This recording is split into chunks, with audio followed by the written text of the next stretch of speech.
Hello, good afternoon, and buongiorno to our guests in Italy. So it's 4 p.m. in Malaysia, and it's 9 in Italy. I am Tamara Boscia from the Italian division of University Malaya, and I will be moderating the webinar for today with enormous pleasure. So a warm welcome to everybody, to Professor Dr. Mazliham Mohamed Saud, President of Multimedia University, to His Excellency Cristiano Maggipinto, Ambassador of Italy to Malaysia, to all our honorable speakers, to students and staff of Multimedia University and University Malaya, and to everybody else. So, ladies and gentlemen, we are delighted to have you with us to participate and share in the 20th edition of the Week of the Italian Language in the World, which this year is dedicated to Italian between word and image, so graffiti, illustrations, and comic books. Let me remind you that we are connected via StreamYard and Facebook Live at MMU Malaysia and Italy in Malaysia. So for those of you who would like to ask any questions to our guest speakers, you may post your questions in the Facebook Live chat. Please indicate the speaker they are addressed to so that it will be easier for us to retrieve the questions and the speakers. So let me give you a very brief introduction. So what is the Week of the Italian Language in the World? So it's a yearly event organized under the high patronage of the President of the Republic by embassies, consulates, and cultural institutes with the aim of promoting Italian as a language of both classical and modern culture. So this year's theme is Italian between word and image, so graffiti, illustrations, and comic books. We believe it's an exciting theme because we've always a comic book or looked at a graffiti in the streets, illustrations, and felt a feeling of pleasure or wonder, amazement, curiosity. We have learned a lot. So it's interesting that the theme has been chosen to promote Italian language in the world. In a way, it shows how culture is made alive in different ways through different means of expression and through different arts. Today, we have the pleasure of having artists from both Malaysia and Italy, so different cultures with many similarities, and it will be really stimulating to listen to different perspectives and experiences. So we will start with a short video clip commissioned by the Italian Ministry of Foreign Affairs and International Cooperation and the Italian Ministry of Cultural Heritage and Activities and Tourism for this year's edition. So please enjoy the video clip.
Okay, so very cute. I hope you enjoyed the video clip.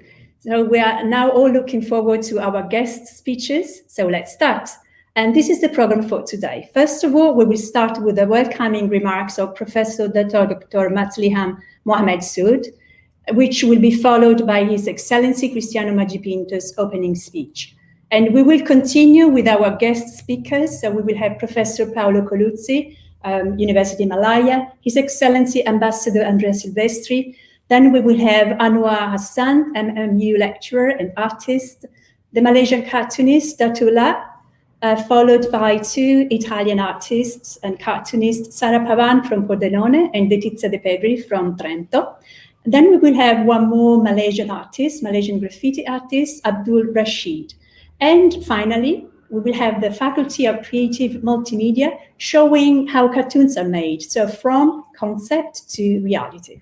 So to begin our session today, we are pleased to have Professor Dr. Mazliham Mohammed Soos, President of Multimedia University, to deliver his welcoming address. So please, a warm welcome. Grazie, signora moderatrice. Selamat petang, buongiorno. Benvenuti al webinar italiano tra parola e immagine, graffiti, illustrazioni, fumetti, in occasione della 20ª edizione della settimana della lingua italiana nel mondo. Sono Mazliham Mohammed Soos, Presidente Università Multimediale Malaysia. Vorrei dare il benvenuto a tutti voi che vi sintonizzate dal vivo oggi. Sono sicuro che abbiamo telespettatori non solo della Malaysia e dell'Italia, ma si spera anche da un'altra parte del mondo. Un saluto speciale a Sua Eccellenza Cristiano Maggipinto, Ambasciatore d'Italia in Malaysia. Il nostro poi caloroso benvenuto a tutti gli illustri relatori con noi oggi. Sua Eccellenza Andrea Silvestri, Ambasciatore Designato d'Italia in Macedonia, Professoressa Tamara Boscia, Professor Paolo Coluzzi, Signora Sara Pavan, Signora Letizia Depedri. I would like to welcome MMU very own academician cartoonist, Mr. Anuar Hassan, also known as Sireh, Mr. Abdulrashade, and last but not definitely the least, Malaysian legendary cartoonist Datuk Lat.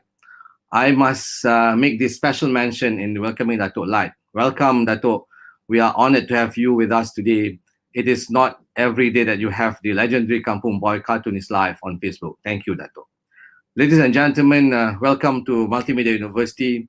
Although we are not physically together in MMU, having to be together on this platform is very exciting. It is like hosting at MMU, only that it is virtual. The COVID-19 situation has imposed various challenges to all of us. We are planning to have this webinar anchored at the Animation and Effects Lab in Faculty of Creative Multimedia MMU. However, due to the rising number of COVID-19 cases and various uncertainties, we have decided to have a totally remote webinar. So here we are today in the comfort of our houses, group on this digital platform and having it streamed on MMU Facebook Live. Please do also share this live stream, perhaps also to host a watch party on your Facebook page of this webinar. We appreciate all of your support in sharing this webinar on your friends, family, acquaintance. Thank you very much, His Excellency Ambassador Maggipinto, for having us as a collaborator with the Italian Embassy in Malaysia for this auspicious event. The opportunity to be part of this webinar showcasing Malaysia's prominent cartoonists and graffiti artists is very much appreciated. Hopefully, this will start many more conversation on the culture and practice of words and images. I must also say it is an honor for Multimedia University to host this webinar. We are humbled by the confidence you have towards our technical capabilities. May the live stream today go smoothly as planned, though we are pretty much at the mercy of the internet and Facebook server. I'm sure we will have a good session today. So once again, welcome to MMU and thank you for having us as the virtual host for today's Italian Between World and Image Graffiti Illustration Comics Book webinar on the occasion of the 20th edition of the Week of the Italian Language in the World.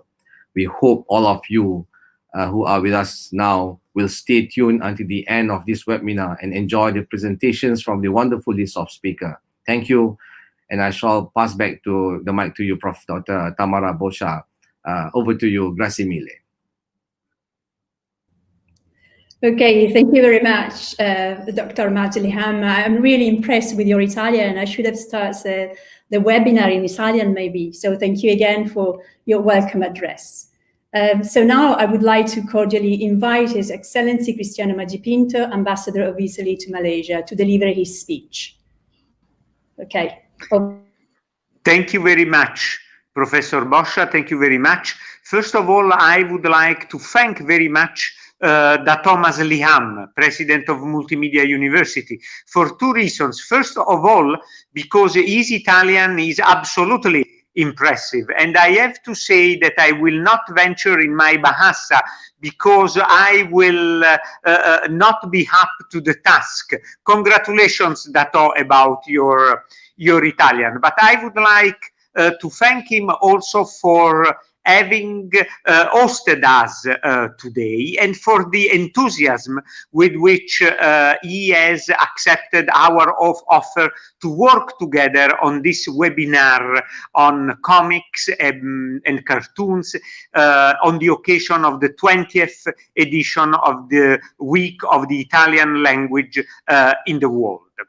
I would like to thank also all the speakers, and let me thank first of all, but only for reasons of long friendship, our ambassador in Macedonia, Andrea Silvestri, our good friend and colleague, Andrea Silvestri, who has accepted this to intervene in this webinar in spite of the fact that he is leaving tomorrow or the day after for Skopje. So really thank you, Andrea, for your availability. I would like, of course, to thank all the other speakers, starting from Datuk Lat, who is really legendary in Malaysia, and we hope, as we were saying before, that we will be able to translate your work in Italian, that this can be a good start of cooperation, not only with Multimedia University, but also with Datuk Lat, and to start to make Italian people acquainted with Malaysian cartoons and Malaysian comics. Of course, I would like to thank Professor Paolo Coluzzi of University. I would like to thank Sara Pavan and Letizia Depedri, who will represent Italian cartoonists and comics and Italian comic world here in this webinar, as well as our other Malaysian friends who will be with us today, Sireh, Anuar, and Abdulrashade, who will show us other aspects of the Malaysian comics and cartoons world. What I was thinking while I was reading the biographies of the different speakers is how with cartoons you can really talk about almost everything. You can talk about geopolitics, you can talk about environment, you can talk about COVID-19. You can really deal with all the most important challenges of our world. And the great thing is that you can do it in a very light way, but this does not mean that comics are not a deep way of dealing with problems. On the contrary, because sometimes when you are able to be light and laugh about problems, you make really important and essential statements on that problem. And comic books and cartoons have this power, because the great thing about comics and cartoons is their power to synthesize with just a drawing and 5 or 6 words. You can tell sometimes more than you can tell in a treaty of 800 pages, with the advantage that you can arrive directly to the target, to the person, to the audience that you are targeting. This is the strength of cartoons and comic books, and I will be very happy to hear what all of you have to say about this subject, and I'm very happy that the Italian Ministry of Foreign Affairs decided to dedicate, together with the Italian Ministry of Culture, decided to dedicate this edition of the Week of Italian Language to cartoons. Thank you very much.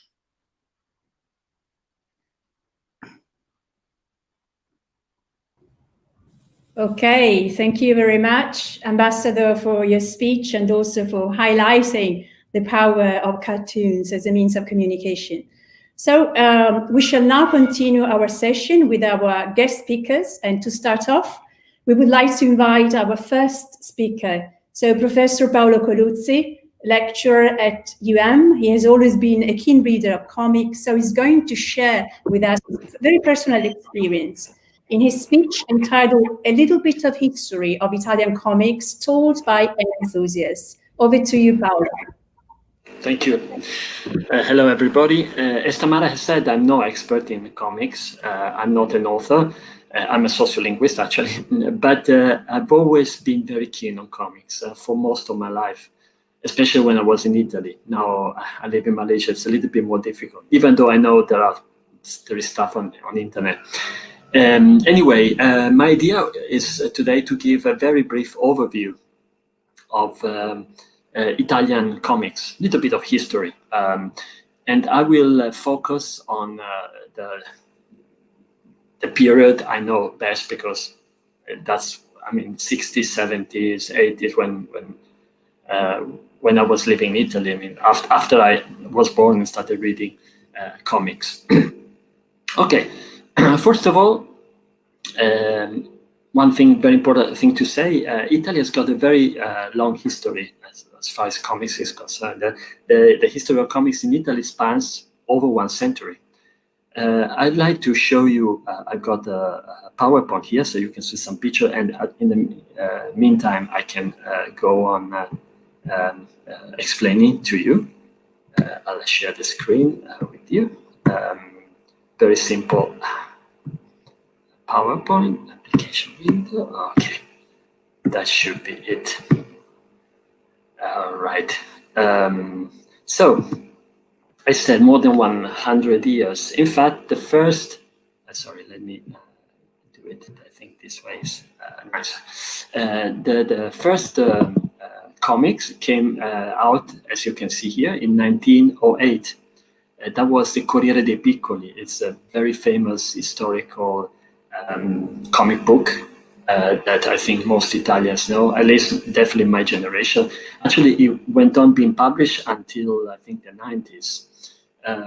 At some point, an offshoot came out in the 70s called Corriere dei Ragazzi. That was targeting a little bit older people. Piccoli means small ones, children. So this is actually the first comic you can see here. Notice something very interesting. There were no balloons here. For many years, Italians or Italian publishers didn't like balloons. It was part of Italian tradition, I think, to, instead of balloons, to use like short rhymed verses. Can you see underneath? Telling the story. Even important comics from America,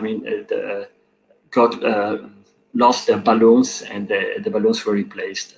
This went on until the 30s, I think. I think the first comic book started to use balloons.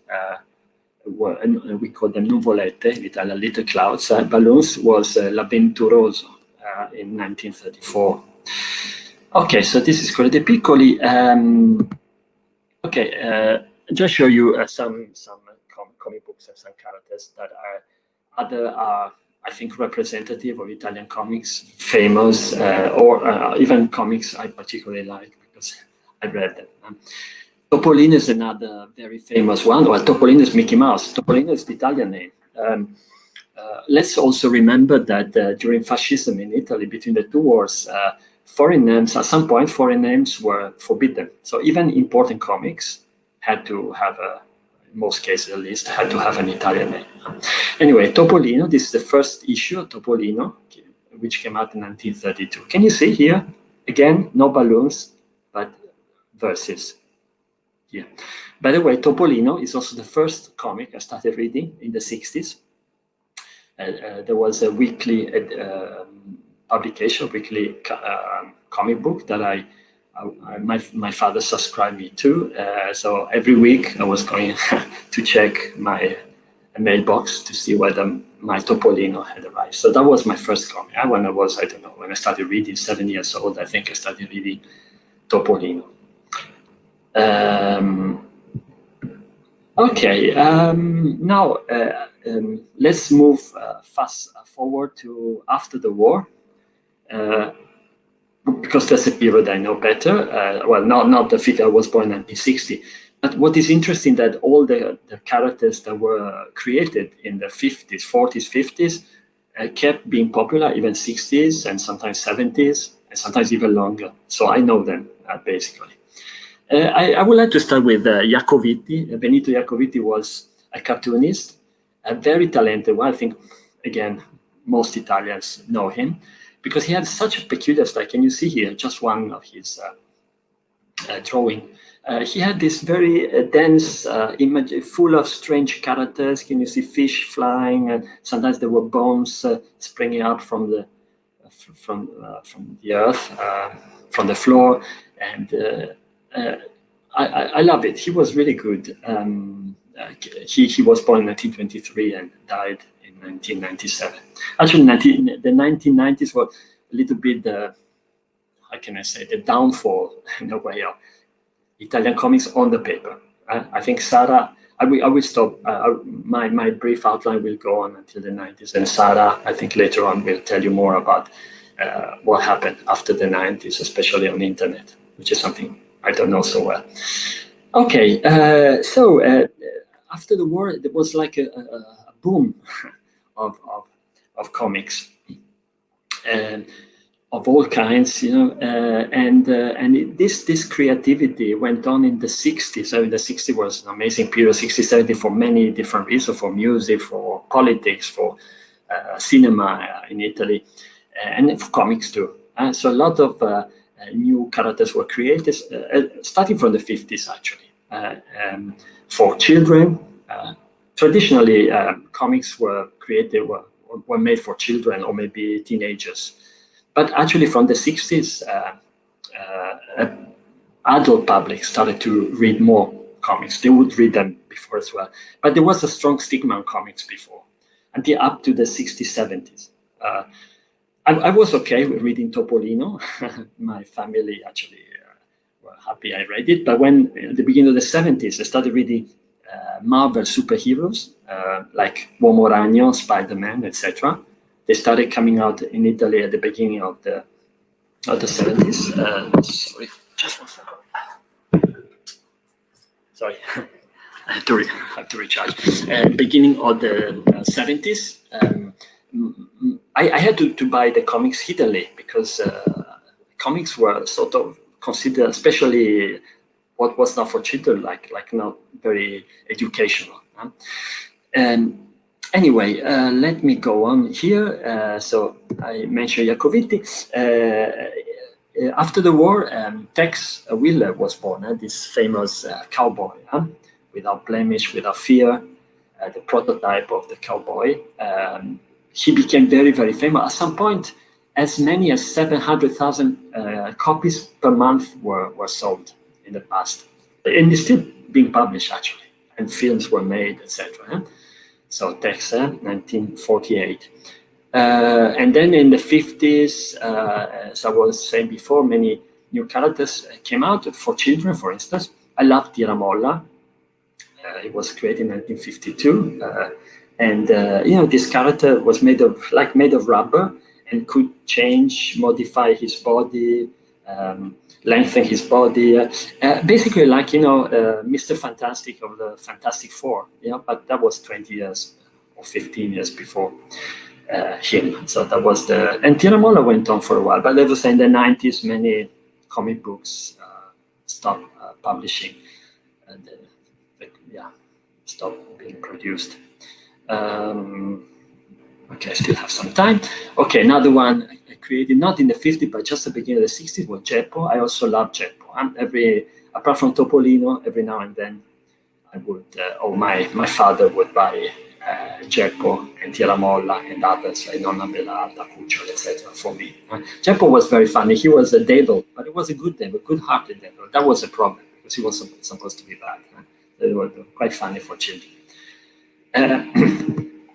Okay, in the 60s, we're saying a lot of new characters, new things happened. And for instance, the first bad heroes started being published and being read. Bad, unethical heroes like Diabolic, 1962, by the way, invented by a woman and her sister.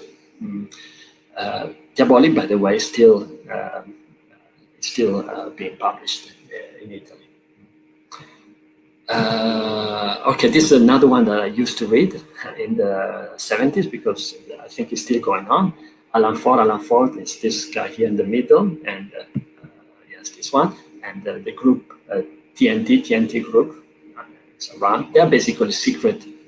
They belong to the Secret Service, secret agents, but obviously it's a parody of that. That's very, very funny. Okay, in the 70s, new characters came out, and for instance, one was Mr. No, which I started buying straight away. I was reading superheroes, I said, up to that point, Spider-Man, etc. But then I started being more, little by little, attracted by these characters, by the publisher Sergio Bonelli, which wasn't called Sergio Bonelli at the time. But Sergio Bonelli, this publisher, is one of the most famous publisher for comics in Italy. Started in the, I think in the 40s, with a different name. It was basically established by the father of Tex, which we saw before in the 40s. And they created a lot of interesting characters. Mr. No was very interesting because he was an American pilot who decided to leave America and to go and live in Brazil in the Amazon. And it stopped being published in 2006. I have most of the issues, by the way. I told in Italy. By the way, notice also that after the war, a lot of the comic characters are actually American. So there was before foreign names were prohibited, but after the war, there was this fascination, strong fascination for America, also England, but especially America. America, anyway, was the place where comics were born in the end of the 19th century. So this is Mr. No is my number one, my favorite. I really love him. I still like him. Unfortunately, it's not there any longer. Anyway, I also would like to mention Ken Parker, same publisher. This was I have all the issues. This was amazing cowboy Western. For some reason, Western, I said America, but especially Western, the Far West was very popular. A lot of characters were created, whose story took place in the Far West. This is another one, but there were many already in the 50s, Capitan Mickey, Grande Black, Piccolo Ranger, etc. This Ken Parker story were very well drawn and very interesting. He was a very good, very, very ethical, I really liked it. Okay, let me just to show you, I mentioned before Corriere dei Ragazzi. This is an interesting, it came out in the 70s. This is an interesting cover because mentions Sandokan, the tiger of Malaysia. Italians know Malaysia, especially for this character invented in Italy, Sandokan. And actually, comics for a series of for television was made, but also comics came out in Corriere dei Ragazzi. Okay, I have to mention Dilla Dog came out the following decades in the 80s because it's a kind of horror comic, but very peculiar and became very, very popular. Still published. I think it at some point was selling about 500,000 copies per month. Still very popular in Italy. So I think that the most popular comic was Tex, and the second one I think is Dylan Dog in Italy. All right, just to finish my short presentation, I mean, I just from the night, as I was saying, I'm not going into the 90s. I can just tell you that a lot of previous publications ended in the 90s, including very old ones like Corriere dei Piccoli, and for instance, il Monello, l'Intrepido. What else? I think, I have a couple of minutes, so let me just mention Julia first. Simply, I'm showing you, this is the same publisher, Sergio Bonelli. I really like her story. She's a criminologist, again from the United States.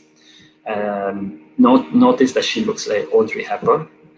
A lot of characters created by Bonelli resembles American actors.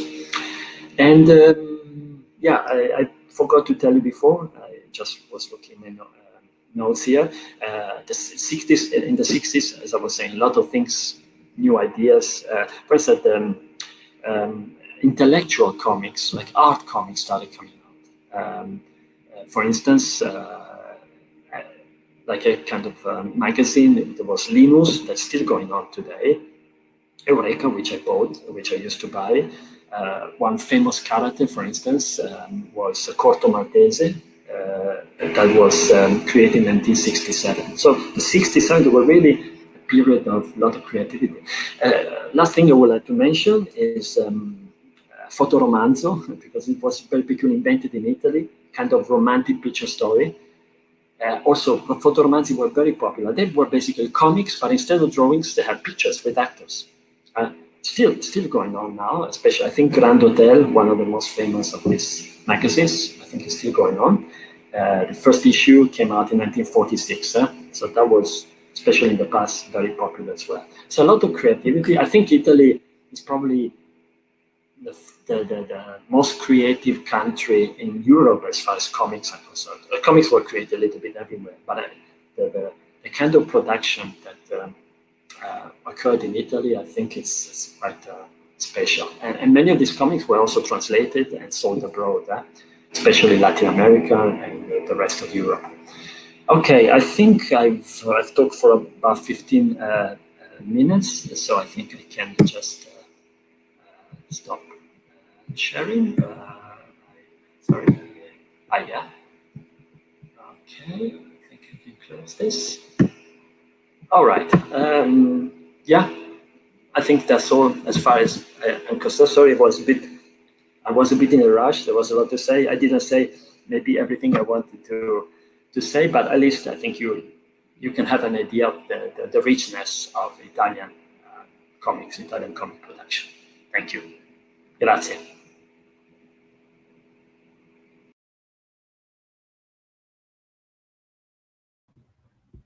Okay, thank you very much, Paolo. Thank you for sharing your personal experience as a reader of comics. So I think that everybody now has a better idea of the comic scene in Italy in those decades. So thank you again. So before we move on, let me remind everybody that you can use the Facebook live chat to ask any questions regarding the session just now. So don't forget to indicate the speaker they are addressed. Okay, so we can move on, and I'd like to invite our second guest speaker, His Excellency Andrea Silvestri, newly appointed ambassador to Skopje. And it's because of his new appointment that Ambassador Silvestri cannot follow the entire webinar. So please, if you have any questions, just straight after the speech. Ambassador Silvestri has recently published a book on comics and power, and he sees comics as a mirror of society, a mirror of how we see ourselves and our culture, and also the other's culture. And his presentation is entitled A Geopolitical Approach to Popular Comics. So over to you, Ambassador Silvestri. Thank you, Tamara, and good morning to everybody. First of all, let me thank the embassy and all the organizing for having invited me. You already introduced me. I'm a diplomat and colleague of Ambassador Maggipinto, but I'm also a fan of comics, an enthusiast of comics, like Professor Coluzzi. So over the years, I tried to match my professional dimension, my professional approach, and this passion. And I wrote a book. I will try to show you. Okay.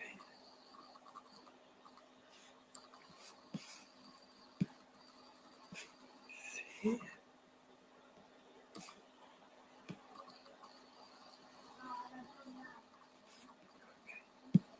Tell me if you see it. Do you see it?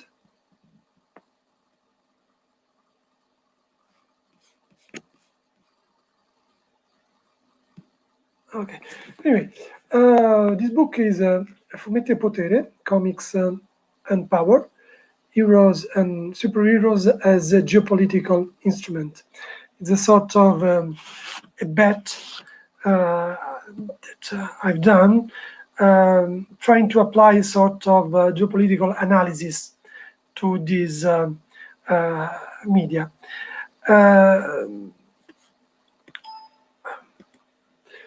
The idea is that, first of all, comics, and I'm referring to popular comics,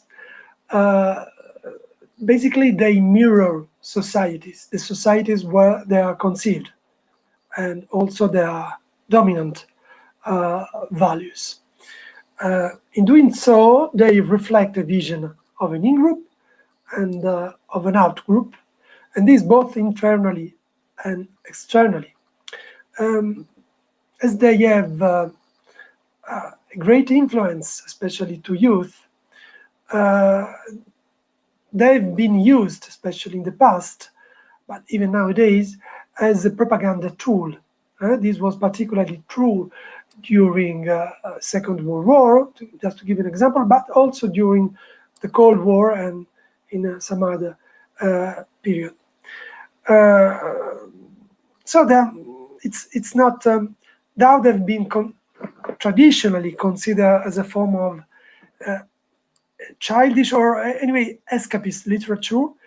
They are very important, and they can be used by the power to guide, to orient public opinion, building or consolidating its perception of external or internal enemies. The third element is that there are also a component of soft power, so something that goes beyond the dimension of diplomacy, political, military power, economical power, but which is still very important. Think to the impact of Hollywood all over the world. To a lesser scale, this is also true for comics. Let's try to give you some examples. Going to the United States, which are home to the superheroes. I'm always speaking about popular comics. I mean comics published in very popular formats. In the States, comics books. In Italy, we have other formats, which I will tell you later on. So when we speak about the superheroes, some have the tendency to qualify them as a sort of unique model. They spoke about the monomyth of the American superheroes. This is not completely true, especially when we look to their international positioning. Could be interesting to see that when Superman firstly appeared in 1938, he was superheroes, an expression of the New Deal. So he was fighting against the common menace of the people, very social and basic menaces. And as a matter of fact, he was isolationist. At the time, the United States, this was a tendency very widespread in the states that were neutral at the time. And during his first, the first issue of Action Comics, he fought against a senator trying to convince the Congress to buy arms in order to get ready for the conflict. And this senator was presented as a lobbyist. So this just to give you an idea. Completely different 2 years later was the approach taken by Captain America. Captain America is the first prototype of a nationalist superhero. I mean, he wore the flag, the American flag, and since the first issue, you see he's fighting against Hitler. Consider that at that time the United States were still neutral. President Roosevelt was trying to convince the public opinion to intervene, to get ready to intervene, but this was preceding the intervention of the United States. And this issue had a great success. It sold 1 million copies, but as a matter of fact, there were also strong protestation against it. His authors were threatened with death, and Major New York, Major LaGuardia, had to assign them an armed protection. Then also Superman, also any DC comics lined up in support of the war effort, and also the Disney. 90% of the activity of Disney during the war was in support to war effort. There was also a very interesting cartoon, if you you can find it in internet, Der Führer Face. The original title was Donald Duck in Naziland. It's very funny and very interesting. Also, Mickey Mouse had to go to war, had to be sent as a spy to Germany. It is interesting. This is in 43. He is tested by a true machine before going to Germany. And the question is, what do you think of the Führer? When he has to choose between hatred, fui, dislike, or boredom, he chooses fui, not hatred. This is interesting, huh? Because still in 43, during the war, the Nazism was not considered as the absolute evil. This came some months later. So there was, and also in the story, you can find a teasing but not a demonizing vision of Nazis Germany. And can also, reverting to Captain America, it's also interesting to see how this character evolved over the years. So you can, there are several Captain America, not just one. So in 53, during the McCarthyism, the menace were the communists, the Reds. So you had Captain America, Commie Smasher.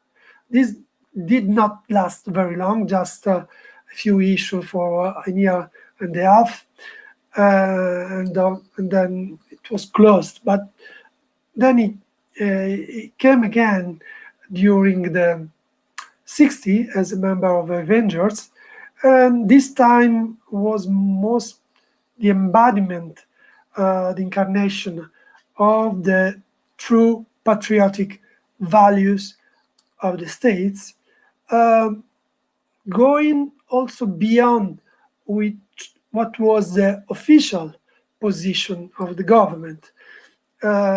In '74, it was the time of the Watergate scandal. He fought against. There was an organization tried to organize a coup, a sort of a coup, in the States, and actually, this was happening at the White House. You don't see the face of the main responsible of the villain, but actually this scene is shot in the White House. And then it changed again after 9/11. There was a sort of tribute of soldiers going to the Gulf, and we had also a sort of newcon version of Captain America. This is a very interesting character because it changed a lot over the years, also according to the authors and their orientation. And nowadays it is written by C. Coates, that is also a writer, a very known writer, journalist, and also author of Black Panther. And he's also an interesting case. Going to Italy, already Professor Coluzzi provided us with a very rich introduction of Italian production, which is a very significant one. It is the fourth industry, the fourth market in the world, in terms of copies, in terms of characters, in terms of series, in terms also of festival of series that we have. The most important one, Lucca Comics, is the biggest in the world, I think. So it's something very important to us. As Professor Coluzzi said, it's also an old story in Italy, dating from the very beginning of the 20th century. Consider that in Italy we had a great pictorial tradition. We are the country of Leonardo, Michelangelo, Raphael, and so on. But when we had to deal with comics, we call them fumetti, which means balloons, actually. The beginning was a bit of a sort of a distrust against the combination of images or pictures plus words put in a sequence. So at the very beginning, they prefer not to have balloon, but to have short rhymes. This was a way to ennoble, in a sense, to give the comics a greater literary dignity to the tables. Anyway, next step, in the 30s, something important happened because the adventure comics from the States came to Italy. Flash Gordon, and Mandrake, Phantom, and many others. They had a huge success. It was sort of an invasion. So the fascism noticed it. They tried also to have their own fascist production, but they were not successful. So what they did vis-a-vis the American comics, it's interesting. It's an application of propaganda anyway. Firstly, they impose the publisher to adapt and Italianize those comics.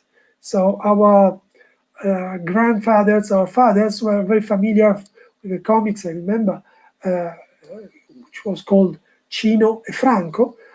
Actually, it was just an adaptation of Tim Tyler's Luck.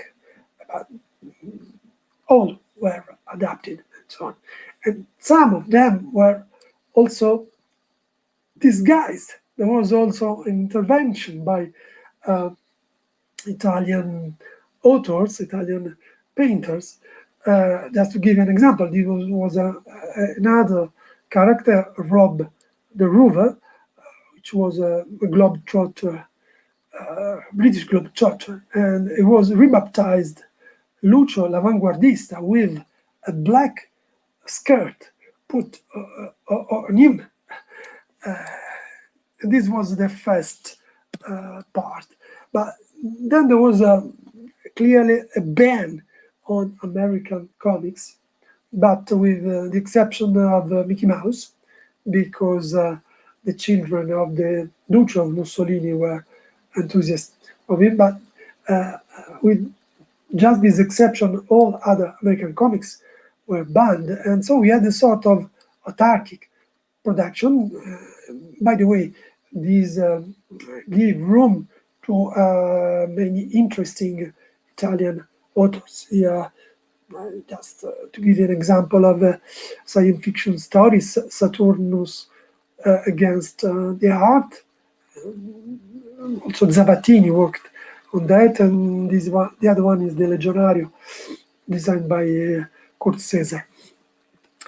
Then, after the war, there was a sort of reaction to those imposition, and the reaction was that practically all Italian heroes published, created in the aftermath of Second World War were foreigners, acting in foreign countries, and at the very beginning also with foreign authors. I mean, they were Italian, but they changed the name. So this from the very beginning, Tex Wheeler was quoted by Professor Coluzzi, but till the 80s, the 90s, Dylan Dog is a very, very well-known character for my generation. He sold 100,000 of copies every month. These are Bonelli's production, and these are published in smaller comic book in black and white, and they're very popular. We have also even smaller comics, pocket comics. Usually they were very common in the 60s. They're so-called dark, because usually they were criminals. There are two, there are foreigners. This is the most famous one, Diabolic, but they were very successful at the time. We have many products in our industry. Some of them are franchising, if you want. The case of the Disney is very well known, because in the 50s, in the 60s, the longest stories of Disney published in Italy and also abroad actually were made by Italian authors. So there were international or American characters, but sometimes you can find underneath some traces of Italian anthropology.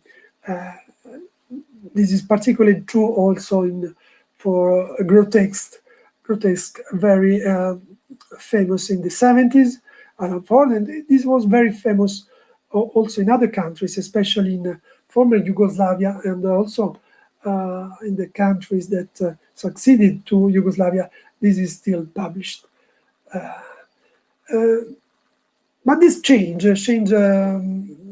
There were some examples at the very end of 90s, but especially with the new millennium, there was a breakthrough of reality and history. And so we begin also with graphic novels. We began to have graphic novels dedicated to Italian very known people. This is Judge Falcone, a hero of our judges, and also characters, invented characters. This one, Volto Maltese, Volto Nascosto, sorry, is acting during the colonialist experience of Italy in Horn of Africa. And these are other examples of Ambassador Silvestri. Yeah, I'm finished. Just to Ambassador Silvestri, sorry. Yeah. Sorry. There is a question for you, if I can interrupt you. Yeah. If you don't mind me asking, we have a question. Okay. So the question is, which is, in your opinion, the most famous comic character which originated in Italy? The most famous Italian. It's hard to say because there are there are many. But if I may say, my favorite ones are Dylan Dog on the one hand, on the other hand, John Doe. But over the world, maybe the most known is Corto Maltese. Corto Maltese. Okay. Thank you very much. It's, I know that there are so many things to say. Okay. So maybe next time on another occasion, we can continue the conversation. No, but I was, Okay. my presentation was finished, so thank you for your attention. Okay. Thank you very much, Ambassador Silvestri, for your very interesting talk.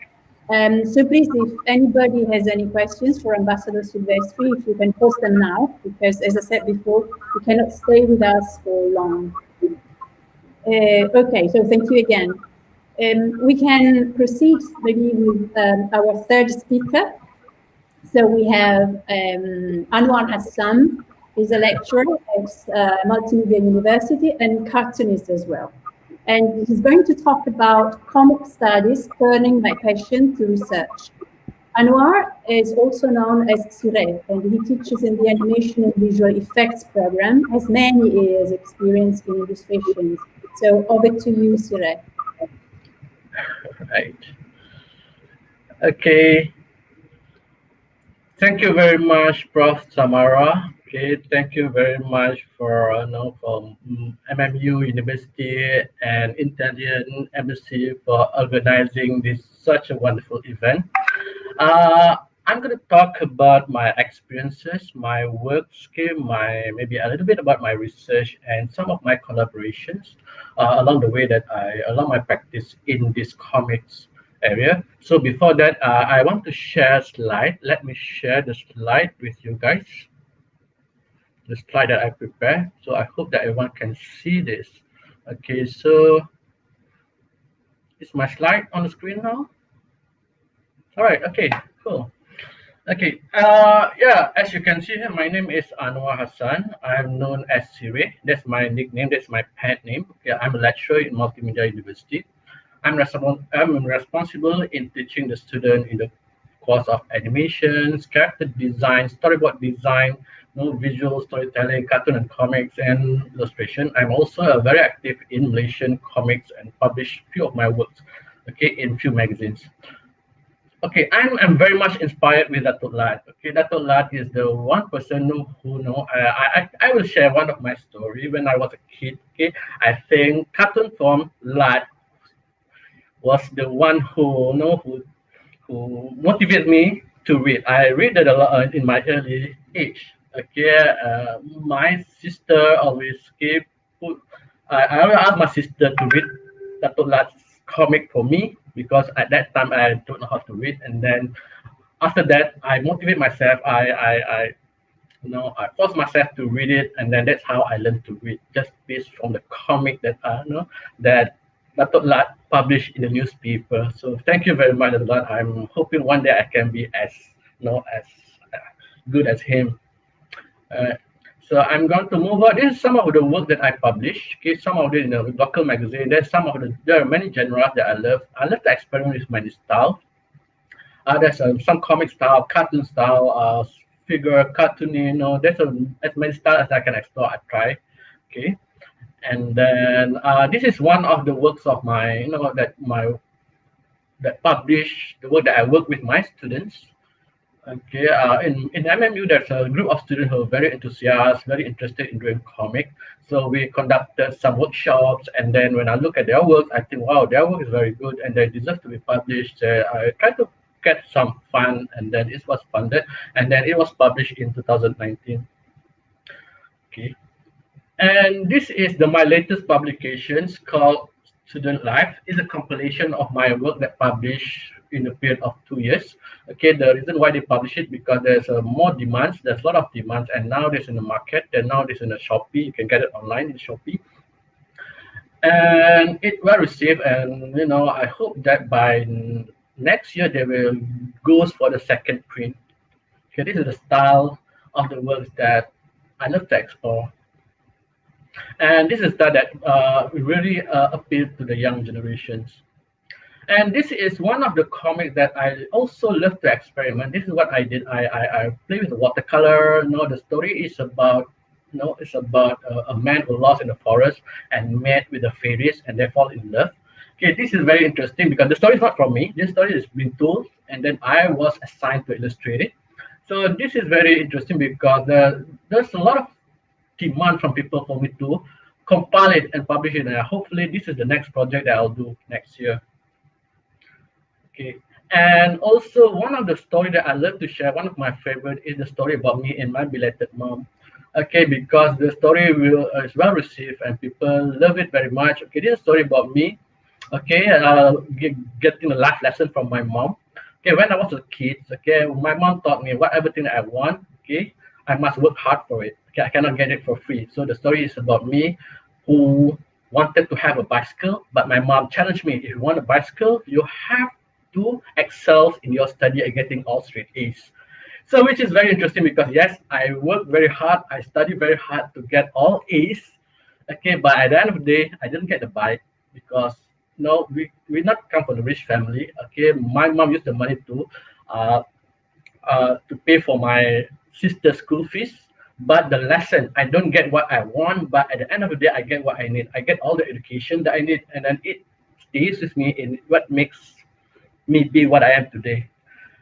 So this is very interesting. People love the story so much, and I get it well received. And then people give a good comment, and then they say that as a comic, not just for for entertainment, it also can educate some kids to to achieve something in their life. So this is some of the works that are published in the newspaper. Okay, some of the things is about global warming. So I was the works won this award from New Straits Times, and then I also was given a column in the newspaper in 2014. So I most of the cartoon that I did was about the struggles of life, some of the humorous approach in telling the stories, so people not just read or entertain, but also educate by it. And yep, so how I turn my passion into my research. So this is the thing. I'm being involved in this comic community for quite a long time. Okay, I get to know them. I exhibited my work with them. There's every year we have these book fairs, and then we get to know each other. We share ideas. We have seminars. We gather together. We talk about maybe some issues, problems, and we have Datuk Lat always be there with us, okay, sharing his experiences. So which means when we talk, we come up with a lot of, we find a lot of issues. Well, in the past 10 years, okay, come to the issue where the Malaysian comic publications start shrinking. Okay, people start choosing digital media more, reading from the computer, reading from the mobile books, okay, mobile phone, sorry, and then it resulted the physical comics going downtrend, okay, and people start not to buy comics and they start downloading for free online. So this is the thing that I think become the issue because some of the artists lost some of the income, and this is something which is I turn it into my research. I try to study the factors behind the reason why people choosing different media. So I go through a lot of processes, interviews, getting data, interpreting the data, coding it using some of the method that I research and theory from some other previous researchers. And then this is the outcome of the factors that I come up with. So people buy comics, for the outcome from my research people buy comics from 6 factors. They love comics because the appeal factor, whether they can afford to buy it or not. The emotional factor, whether the comic bring nostalgic emotions, emotional response to it. Maybe also sometimes people buy comics because they want to support the artist community. And then the conveniency, whether you can whether is it convenient to have a comic in a physical form or comic in a digital form. Collectible, some people buy comic because of the value of the comic. Maybe they can keep it for a while and then they can resell it again. And the accessibility, where sometimes people find it easier to buy comic from online through digital access, or some people have their bookshop near to their house and they just go straight ahead, go to the bookshops and buy it from there. So on the appeal factor, people buy comic because the visual appeal, the artists come up with a very interesting work, have beautiful visuals, and some of it because of the content of the story is good. So this is 6 factors that I come up with my research, and I hope that and then I believe I also using this as people, if publishers come and ask me about my advice how to get their comic to reach their target audience. So I'm going to say, you have to understand the 6 factors before you want to market their comics. So this is some of the outcomes from the research that I did. And my creative collaborations. All right, this is I managed to get there's a few projects that I did, and this is one of the proud one that I want to share with this with the audience. I was assigned by this Southeast Asia Regional Center of Counterterrorism for its search in 2017. What we did was they select students from universities, student leaders, and people who are active in the social media together to come workshop, and we as a comic artist listen to their ideas, and come with the solution. The theme is because during those time, one of the major issues is about the terrorism, the extremism, the violent extremism, where we heard that they want to recruit the youngsters.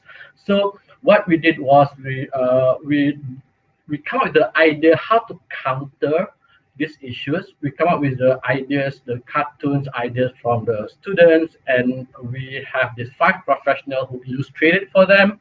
And once they have the works, they will put it online, they put it in social media, and then they spread it toward their IG, toward their Facebook, in order to counter, in order to get to their fans, to warn them with this danger, the threat that being posed by this extremism. So it was very successful. I enjoy. It's not just having fun, but we also managed to counter with this issue. And by now, that we have the terrorism is still a threat, but somehow it's still not as big as the few years ago. So and that's it.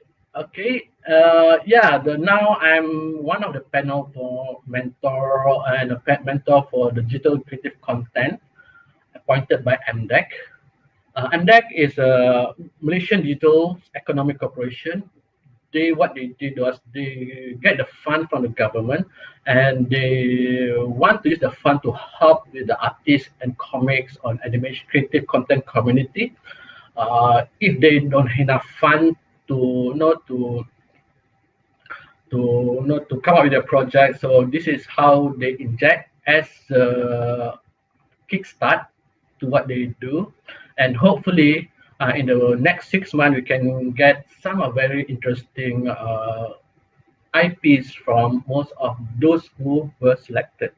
So they're still going on right now, so I hope by next few months we can have a very rich and wonderful IPs coming from this community.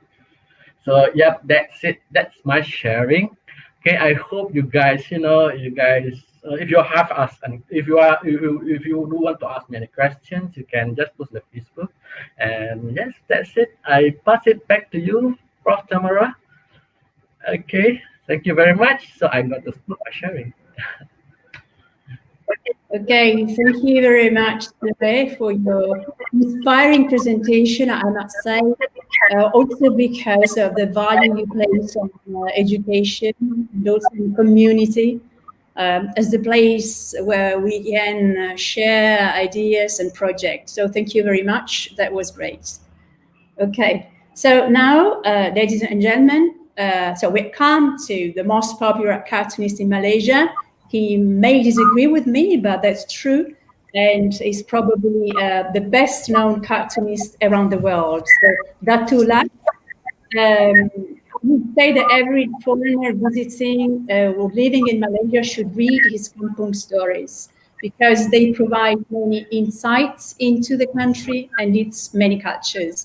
So he has been able to reach to Malaysians of all backgrounds, so regardless of age, of gender, of religion, ethnicity. And he will be talking, so Lat will be talking about the Kampung Boy experience. So over to you, Lat, and thank you for being here. Thank you very much. Thank you very much. I'm very happy to be with you all. And it is a very special day today. And I'm also happy that you show some very old pictures of mine. I look very young in the pictures. So I would like to thank Professor Dr. Mazliham, His Excellency Cristiano Maggipinto, and of course, Professor Tamara, who is very kind to handle our seminar.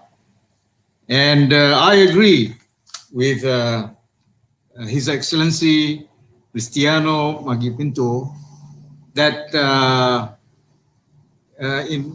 with comic and cartoons, you can touch on any subject.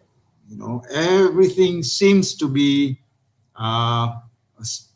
idea for presentation on the printed media. You can draw comics, you can draw stories in sequence, pictures, and it's a lovely thing for people who draw comics and cartoons, although the work is tough. You know, it is tough. You will tell that to the editor, you know, because every time you want to ask for a raise in your fees, you remind them that it is tough work. So I've been drawing cartoons for so long, more than 50 years. And my first cartoon was a comic book that was published in 1964 when I was 13 years old. It's called Tiga Sekawan Menangkap Pencuri, Three Friends Caught Thieves. And I had it published by a publisher in Penang, far away from my hometown, Ipoh, because Sinaran Brothers, their publisher, was a very famous printer and book publisher. They were handling school textbooks, but on the side, they made comics. That was the golden age of the Malay comics in the early 1960s.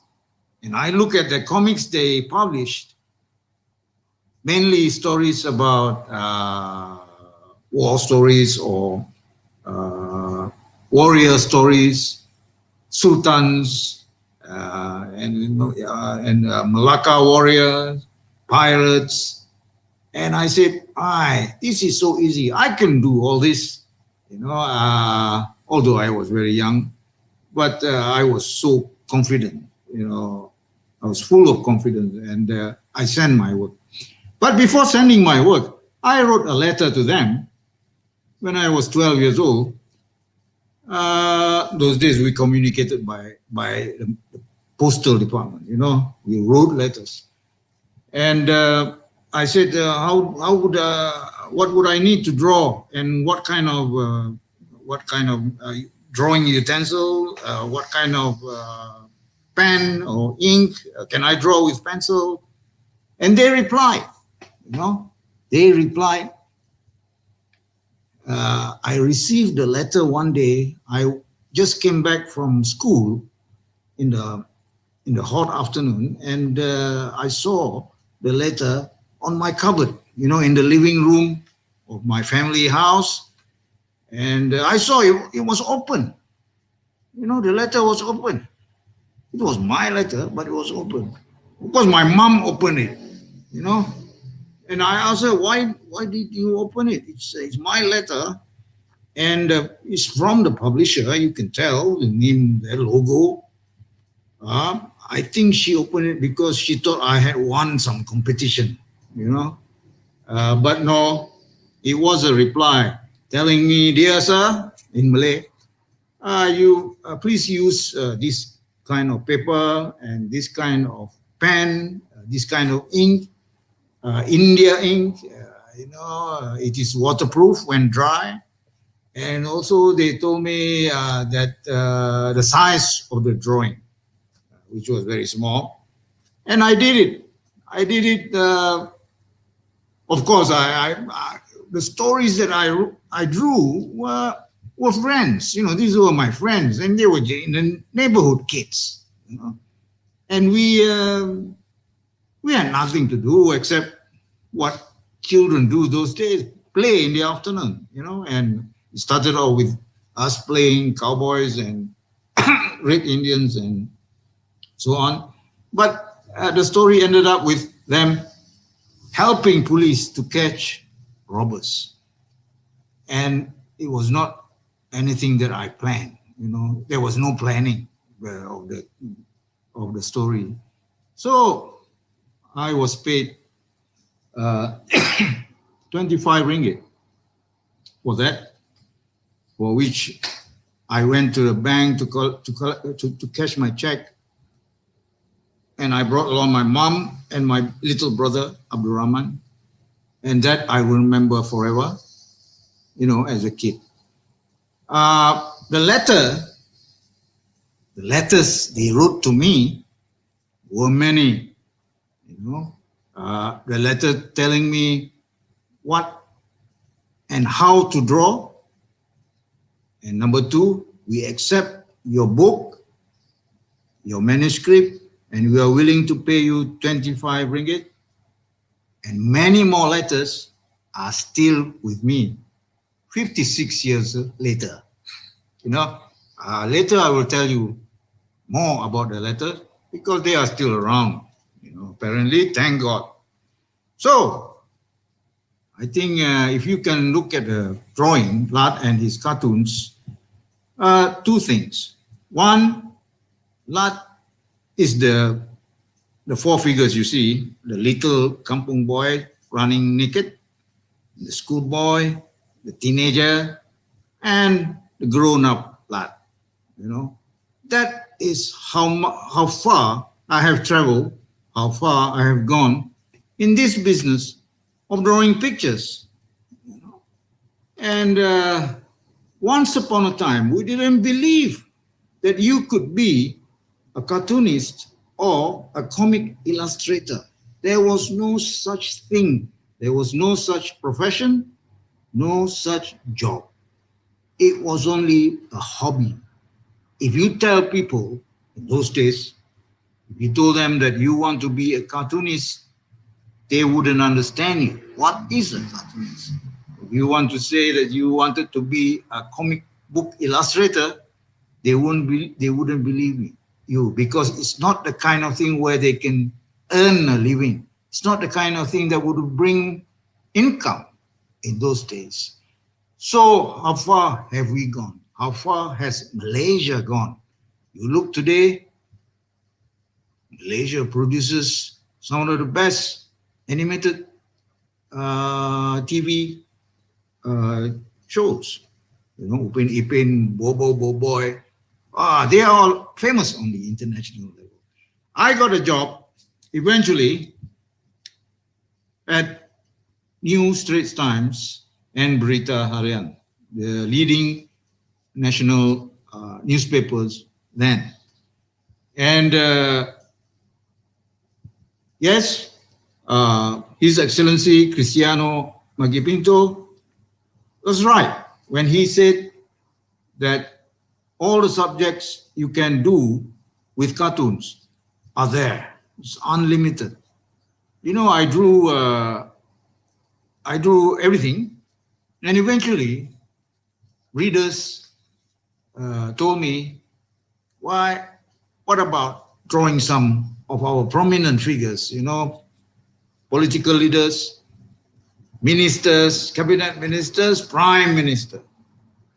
So I hadn't done that before. I was young. I didn't follow politics. And to me, politics was always temporary anyway. You know, I like to draw things that are permanent. So when Dr. Mahathir became Prime Minister in 1981, of course I drew all the, if you can see, all the past Prime Ministers. Tunku Abdul Rahman was fighting for solidarity. Tun Abdul Razak was fighting for the economy. Hussein On was on security, but Dr. Mahathir was on, in Malay, potong gaji, meaning pay cut. You know, that was his first order when he became PM. Because you know, economy was not doing so well, and that's what he told everyone. If you see the other cartoon, it's him sitting on 2 seats, meaning at that stage, I think at one time he was holding so many posts, you know, not only Prime Minister, but it was handling other things. So, okay, Sireh, I think can show us more drawings after this.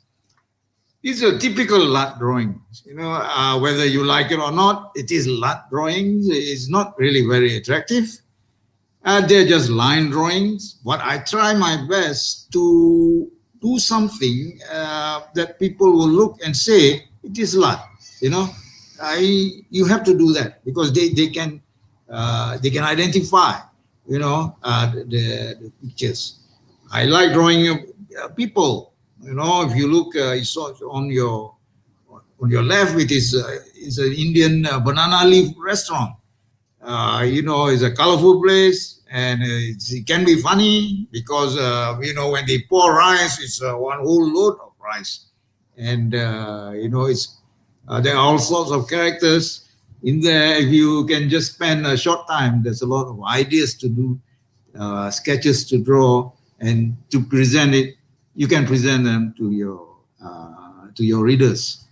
A wedding, in the next picture is mistaken address, wrong address. And here's a traditional people in the traditional attire. You know, a wedding. Actually, this wedding took place on. You know, they were looking for. Actually, they were heading for the house of the bride. But they had difficulty finding it. They ended up in what they thought was some celebration going on, but apparently it was the Deepavali, the Hindu celebration. You know, they just saw so many people and they thought this could be it. No, it was the wrong address, and actually, it did happen. You know, before. So let's see if we can have some other drawings where you can see that typical. You know, style. This is a Malacca house. Malacca house, traditional house, has got very steep roof, mainly found in Malacca. Very distinctive, but not very high.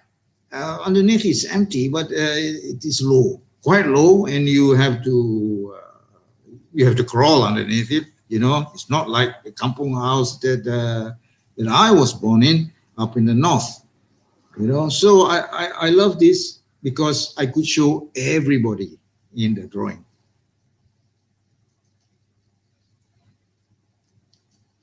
Okay. You know, my work, we spent around 40, 45 years in the Straits Times. let me draw many subjects that the people seem to respond happily. You know, they like it. They bought my books. Compilation of my drawings was sold all year round. You know, and today we still have my books in the shop 40, 50 years later. You know? And this profession also gave me the opportunity to travel. And I did. I traveled all over the world on invitations by various hosts, countries. The first to invite me was United States of America in 1977. I was a young man. I was a bachelor and I was ready for America. I hadn't been there and I knew about it only through movies and songs and television, and I really enjoyed myself. I went everywhere, Japan, Germany, Europe, all over Europe, and I went Australia. And one of my last trips was to Italy. And I was in the Umbria in the spring of 2011. It was wonderful. It was the first time I went to Italy, and I stayed there for 1 month, 10 days. I was a fellow in this fellowship at the Civitella Ranieri Foundation in a little town called Umbertide in the Umbria.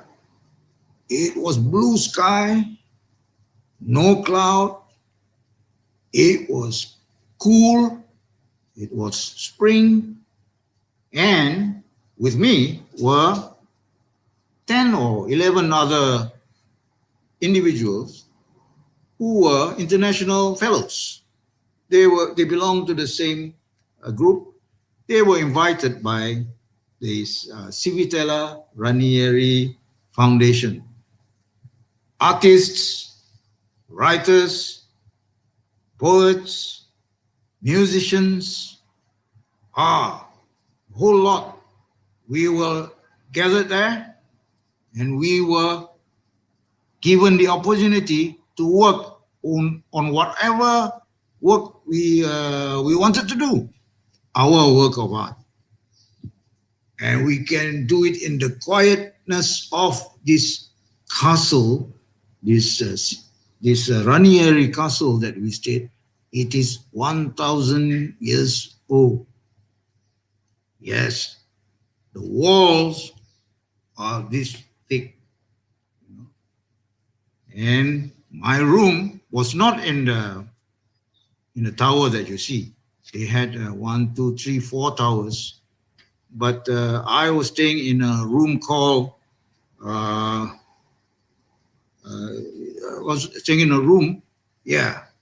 room is somewhere on the right side, below the right tower. And my room was next to the library. And I was okay with my room. It was called Cotilla. The room was called Cotilla. But there was a locked door. And that locked door led to, I saw through the keyhole, a passage. I didn't know where it went. So that kept me awake for a while, you know, on my first night. But it is a very old place. As it turned out, you know, all of us, we were staying all over the place. And only, I think 5 of us stayed in this big castle. The rest stayed where? They were staying in the farmhouses around the area, because this Civitella Ranieri land was very big, farmland, and they had farmhouses, you know, scattered, and they were old. Some of them 400 years old, and some must be more. We had a good time there. Every week we went to this town of Umbertide to do our laundry and bought our supply of food and so on. We were allowed to cook on our own. But my most enjoyable time this time in Italy as a host was wandering around during the spring of 2011. And of course, I had the opportunity to travel all the other towns. We were traveling in small groups and we went everywhere. I remember I enjoyed Assisi, I enjoyed Florence. Of course, there was Venice, and all the. I don't know how to share it with my readers, except to just have these drawings. And some of these drawings I am showing you is the surrounding area, and it's full of secrets. There's little passages, secret passages. The grounds all well kept, and the trees are beautiful. And I hope one day I can show you all in an exhibition, of my drawings in Italy. In the evening we meet for dinner. That's the only time when we saw each other over at dinner. And very funny, my seat always fell off. But I drew everybody who was there. And of course, they knew that they were in the presence of a cartoonist or caricaturist. The rest were mainly writers and musicians and poets. Some are, doing really heavy stuff, But we had a very good time. And I really want to translate some of my books into Italian, and I look forward to that, because Italian is the only language I still haven't touched on. I haven't gone into. I've done various other languages, but they were all through mainly an agent in Europe, and also the Institute Terjemahan Negara, the Institute of Translation, National Translation in Malaysia, book translation in Malaysia. They were very helpful, and I hope we do something in Italian. And so I have been drawing for so long, and Kampung Boy is a book that I did also a long time ago. I drew mainly for the newspapers, and then I thought I would tell a story about a little bit about myself as a child. And I'm a village boy, which means I'm a kampung boy. So it's all full of drawings, and the drawings tell more of the stories than the words. Because I'm not really very good with words, and I don't like to write long words. I prefer drawing. This is the kitchen of my kampung house, of my kampung family house. On the right is the kitchen, the stove, firewood, and a little place for a big vase of water, where my little brothers and sisters would take shower. That's their place, or else we had to go down for the adults. Would go to down. Mom and dad would go down to the well underneath. From my front, from the living room, or the anjong as we call it. When I was a kid, I always look out the window. Our house, our traditional house, is so special. It's got windows high up. It got windows right down to the floor, and the house is high up. And you could see outside, very clearly. And the outside world is always inviting you to go out. But your mom always tell you not to come down yet, because you're not ready. Once in a while, I would sneak out and explore through the rubber estates, through the rubber plantations, and I was caught, and my mom would chase me. She was the most fierce woman in the world. She was very fierce, and she was just like my teacher also, always angry if I committed any offense. The river was very important to us. It's a small river, but clear water.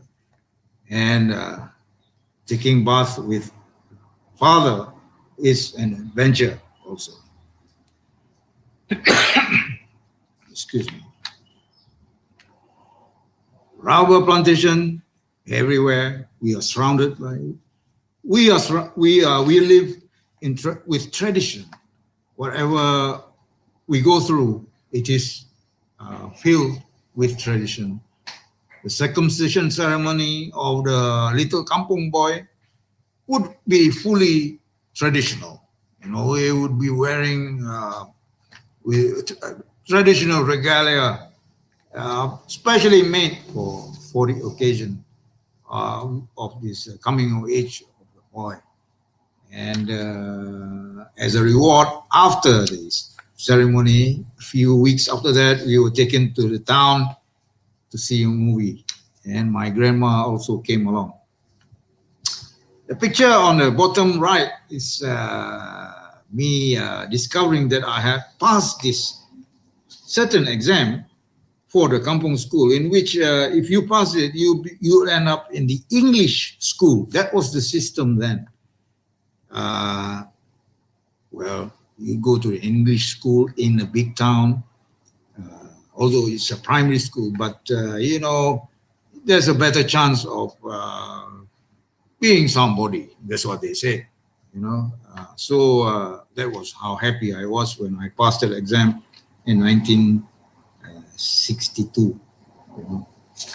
That was a long time ago, but it's still fresh in memory. Now, the kampung house, which was in the Kota Baru, Perak, where I was born, the name of the kampung is Kampung Lalang, is still there, but it's almost like, you know, there's very few people, only a handful of people, just very few houses today.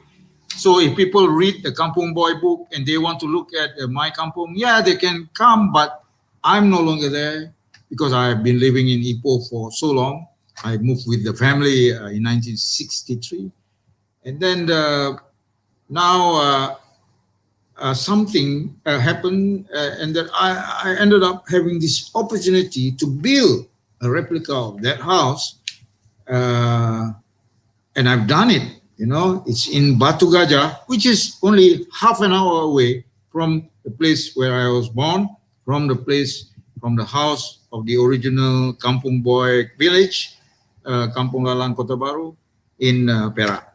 And I had the government helping me build it.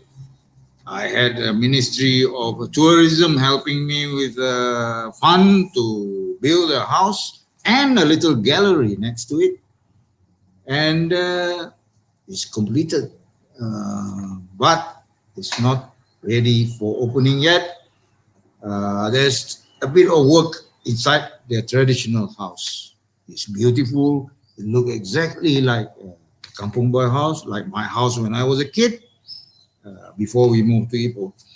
And I would love to invite everyone to come over if they want to experience the life of the Kampung folks in the 1950s and the early 1960s, you know, before the pull of the big cities, the big towns happened in the mid-60s. You know, we all seem to be ending up in the town, you know. And of course, in my case, in 1969, 70, I moved to Kuala Lumpur. I got a job as a reporter in the newspaper, which I drew. You know, I even in school, in secondary school, I had already drawn comics for Berita Harian, and that's how they knew me. And I had a series running weekly, you know, and I made plenty of money every month as a kid. I mean, as a teenager, I had plenty of money. I was like earning the salary of a clerk.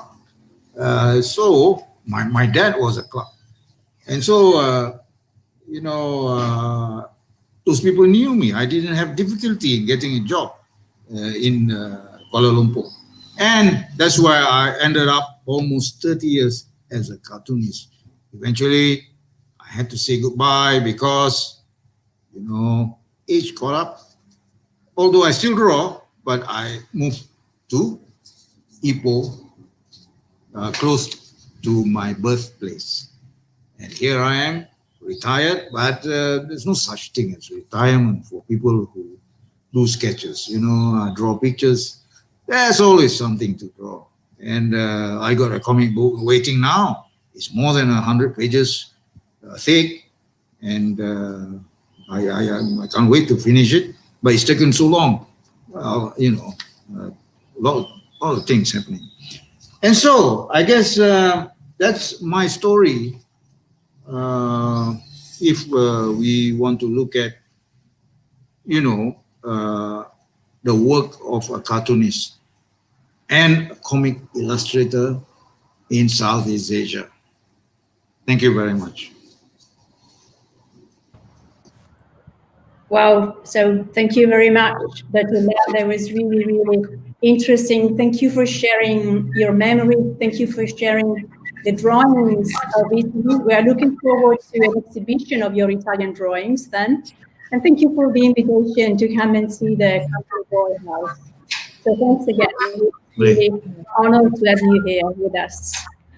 Okay. You know, our Andrea Silvestri said something about, you know, about cartoons and comic as the mirror of society, you know, which is really true. I know. You know, you look at cartoons and you know the society.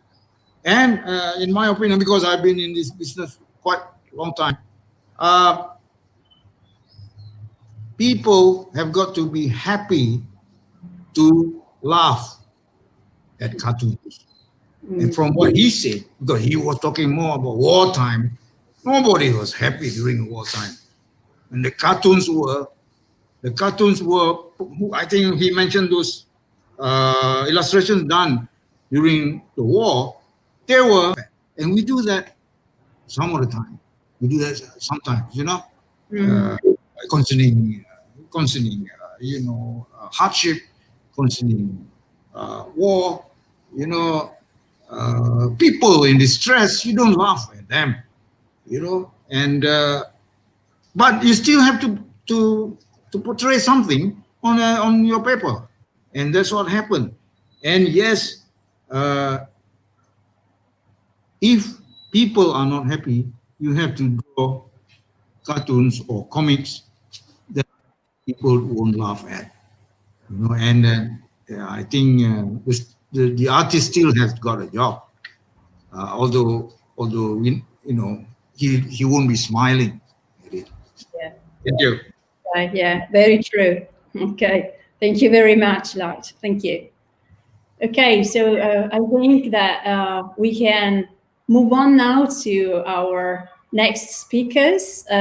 So please, remember if you have any questions to post them in the Facebook live chat, indicating the speaker they are addressed to. Okay, so it's time for our two Italian cartoonists joining us today. So welcome to Sara Pavan. She's an illustrator, cartoonist, graphic designer in charge of the educational sector of PAFF, which is a sort of cultural hub for the art of comics in Pordenone, northeast Italy, a center for exhibitions, for learning and sharing. And the title of her presentation is Young Seed Sprouts at the Fringe of the Forest. So a warm welcome, Sara.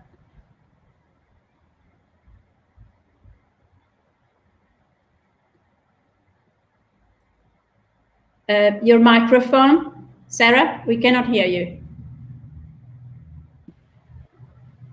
Thank you so much for your invitation. It's an honor for me to be here with you.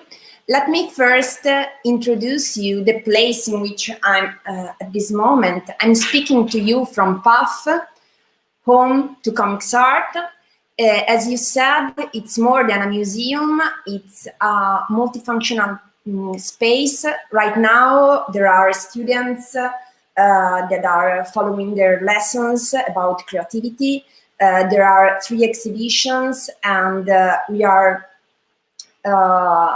planning several online conferences So it's a place full of life, and I would like to show you some pics of this place through my slides.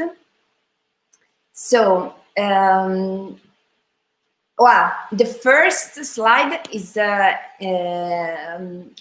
quote from a very famous Italian intellectual who is Umberto Eco. He used to say that when he wanted to have fun, he read Hegel, while when he wanted something more serious, he would read Corto Maltese, which is one of the characters that was mentioned before.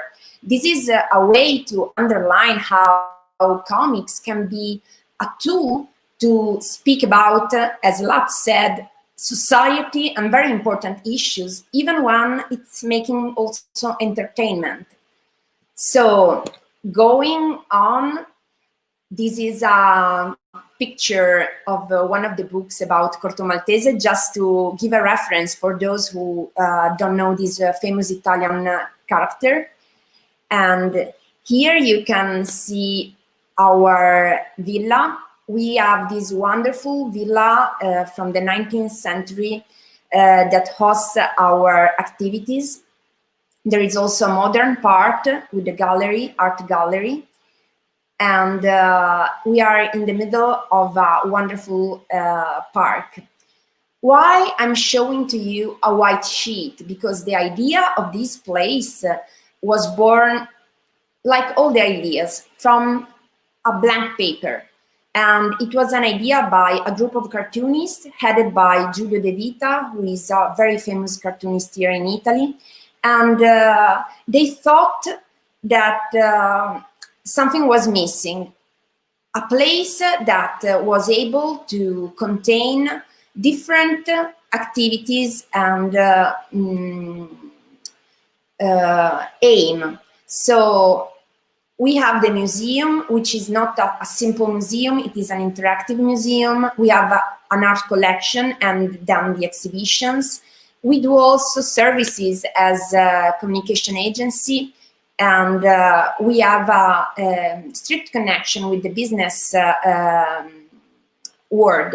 Why? Because comics are one of the best ways to communicate also what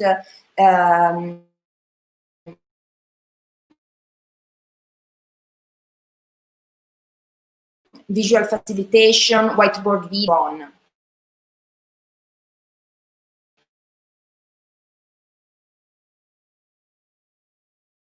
We have several events, and then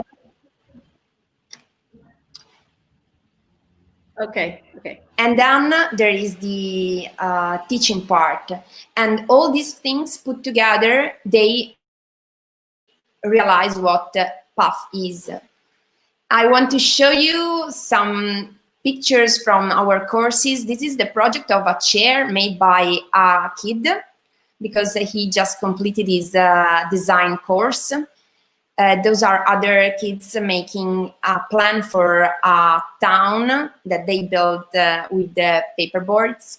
And this is one of our comics teacher teaching to his class, manga class. And so you can understand how this place collects and makes connection with different kind of activities and sectors.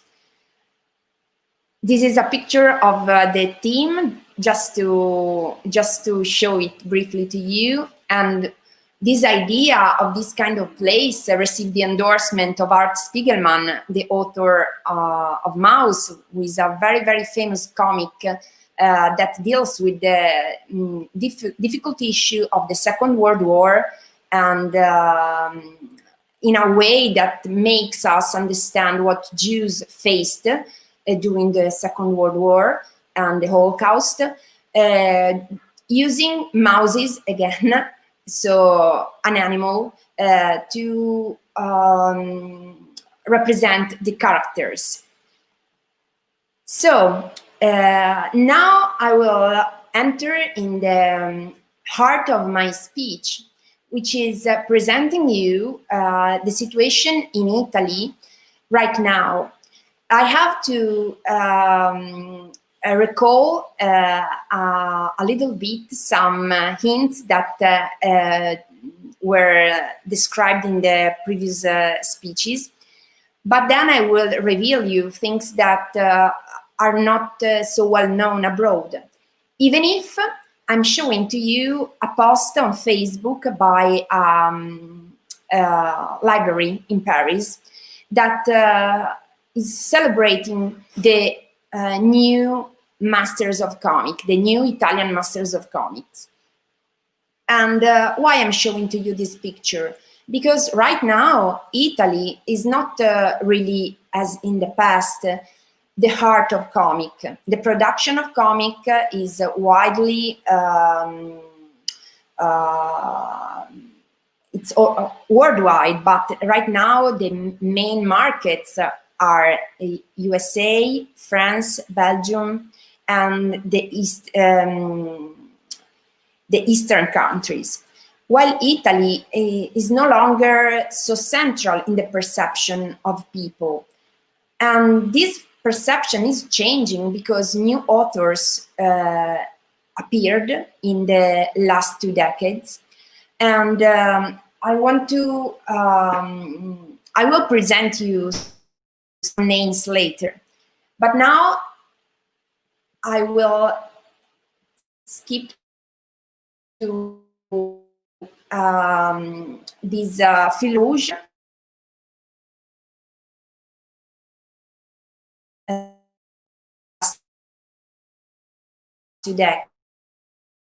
Decades.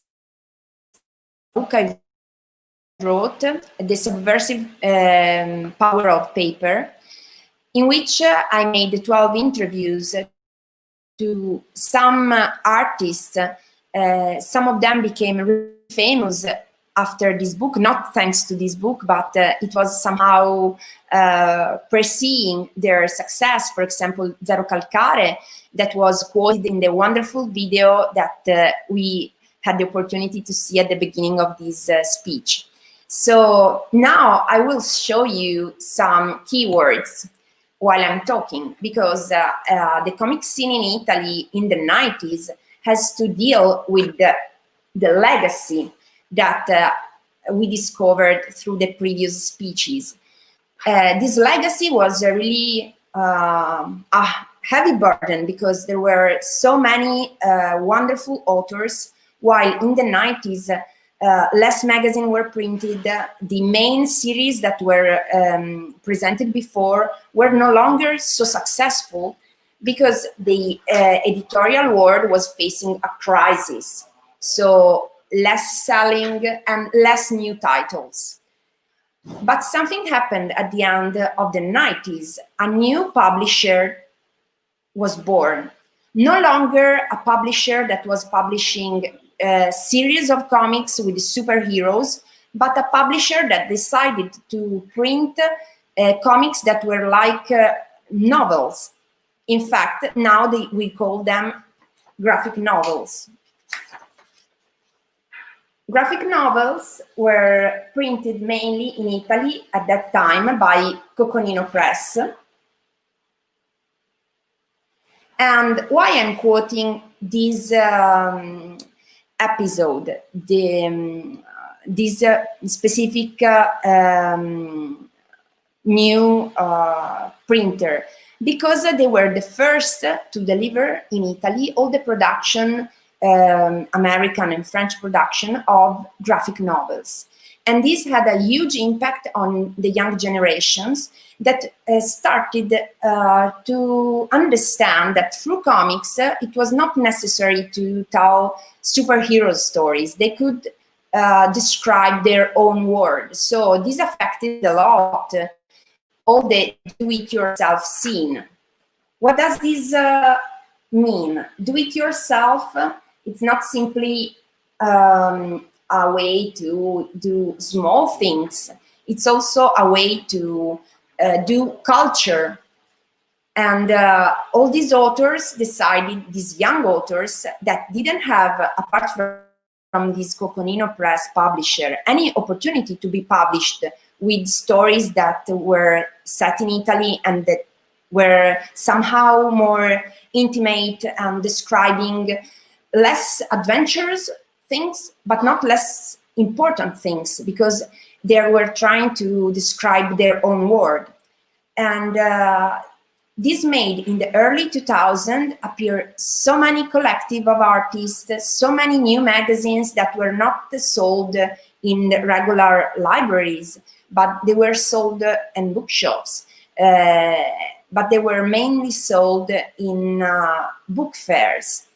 And all these new production had an effect that was the empowerment of the authors that started to think that they didn't need to have a structure behind them to realize their own comics. That's something that was possible also through a great friendship, which was the friendship between indie comics and indie music. So not only through comic festival, but also through music festivals, all these authors had the opportunity to sell and present their own comics. What is the difference? Only the distribution? No, the real difference is that in this kind of world, culture and comics are not only a product.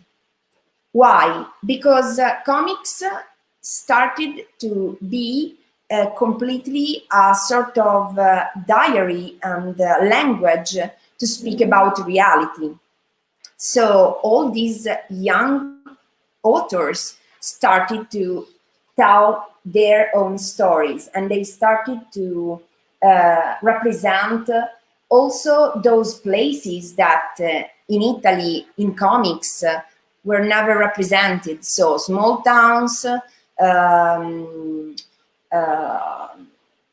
little happenings, small things in life. And what made this experiment become something that could lead these authors to become what they are now? So people that, as Lat said, do comics for work, not only for hobby, was another bond, the bond with the internet. So we have all these printed products that had the opportunity to spread all over the country through social media, websites, blogs, and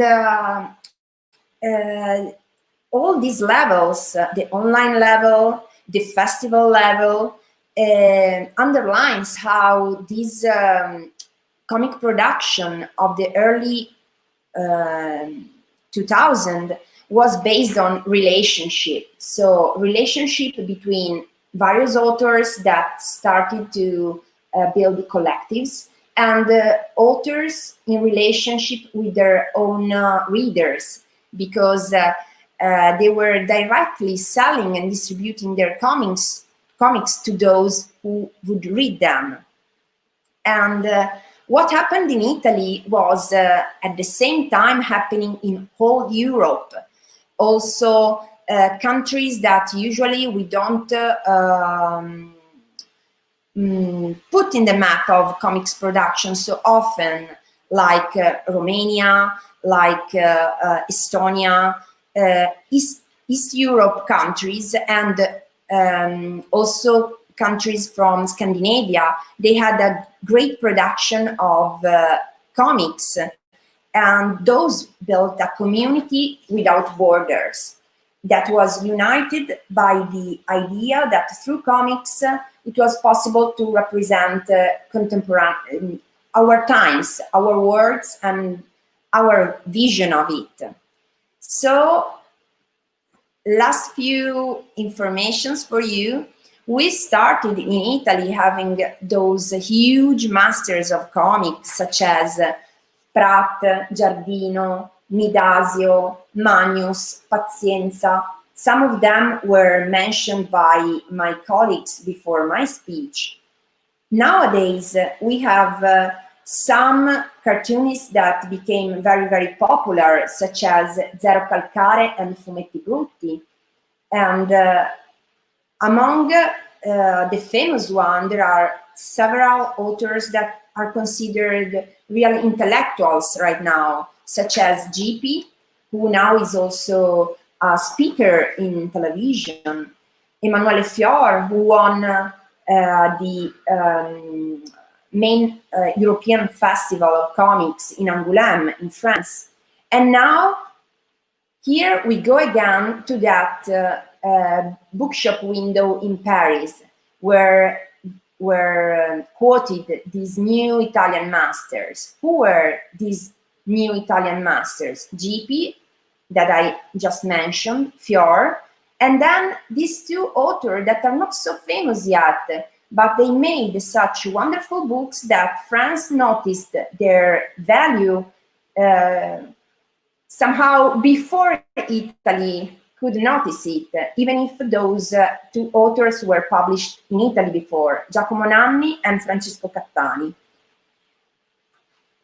My list of authors that you don't have to miss is not finished, so be patient, and if you want, when you could rewatch this video, you can write down these names and look for them on the internet. Some more names. Zuzu, Rocky are two female authors. Vincenzo Filosa, it's another author that I really suggest, and that, in my opinion, they are part of this new wave. And then we have Paolo Cattaneo, Eliana Albertini, Silvia Righetti, Lorenzo Ghetti, and Nero Vite. As you can see, well, maybe you don't speak Italian, and so reading only the surname for you is not something that you can connect to the sex of the authors, but right now the presence of female authors has increased a lot. I think that right now there are starting to be more female authors than male authors. What happened since the 90s till now? What changed? What has changed is that there have been published books and stories that were putting also the female characters as main characters, making possible for the readers, the young readers of those times, to find themselves at the center of the adventures. And this changed the approach. So also a lot of young girls in the 90s decided that they wanted to become comic artists. And that's why after 20 years, 30 years, we are facing now this new wave that is a new female wave also. And this is something that makes me really proud, because at the very beginning in Italy, it was not easy for female authors to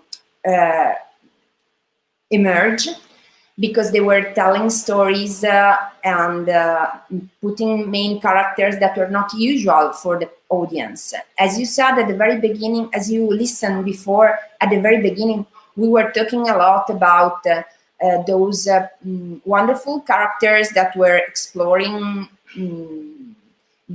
the Wild West, and they were all male and so on.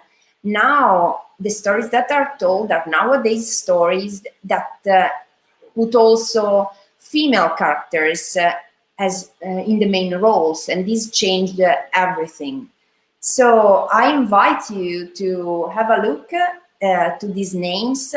I can share some screens from their Instagram just to help you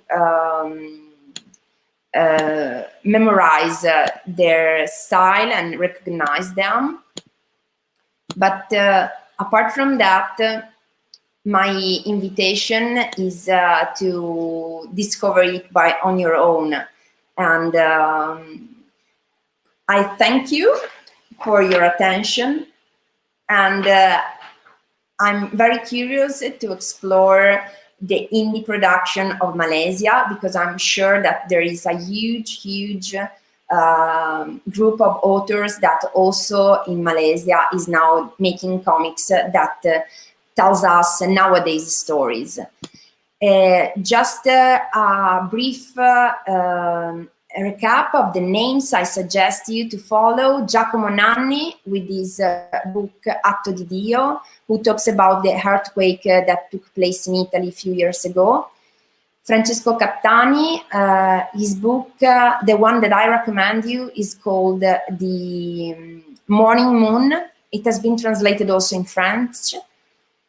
Zuzu, she's quite particular as a style because all these authors stopped to draw like comics are usually drawn, and they got a lot of influence from art, and so they put a lot of colors and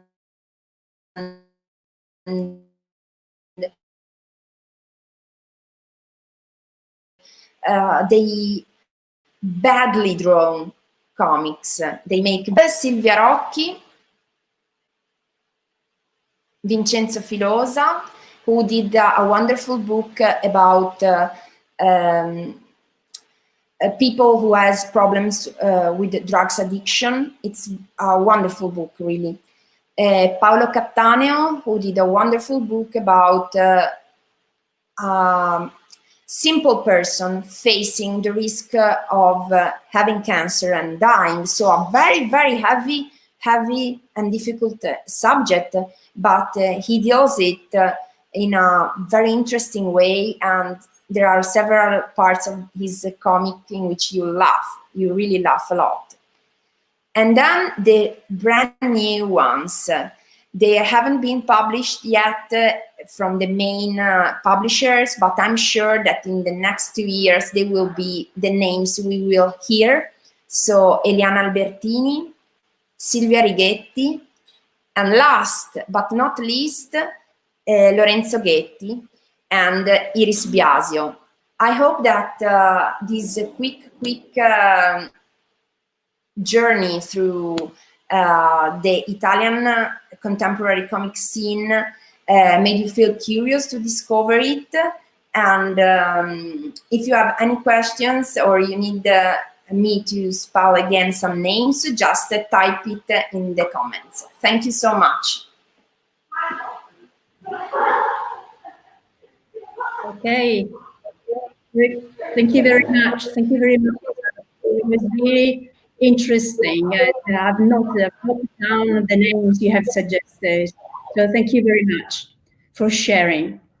So we can move on now to another Italian artist and cartoonist, Letizia Depedri. She's from Andromeda Art Center in Trento. She has worked as an illustrator for children's books, and among other things, she's also part of a group of young cartoonists who are exploring environmental themes. So over to you, Letizia. Okay, thank you a lot, and hi everybody. I really want to thank you first for inviting the Studio Arte Andromeda, because we were so happy about this. All the members of the association were so proud, because the association always loved to build a net through the world and to link to the other cultural spaces, because the studio always worked with abroad realities, as I'm going to tell you later. So I'm speaking in name of the association because a few years ago I became a member too, after knowing the studio spaces when I was a teenager. So something about myself: I studied in Trento, and then I moved to Venice to study in the Fine Art Academy, and then to Bologna, always Fine Art Academy. I did the illustrator for comic books with the publishers Rusconi and Ubik, for example, or with Storytime magazine. But now I am starting collaboration as a comic artist, comics books with the Leviathan Lab. That's a small Italian publisher. And I'm going on with personal project, as I'd like to tell you something later. What's this association, Studio Arte Andromeda? It's very important here in Trento, as it was founded in 1978, and it was born as an exposition independent space and a gallery, but also as an atelier where to work and put together ideas and have an exchange between different disciplines the founders were practicing, because they came from different artworks. Like some of them were sculptors or painters and illustrators too.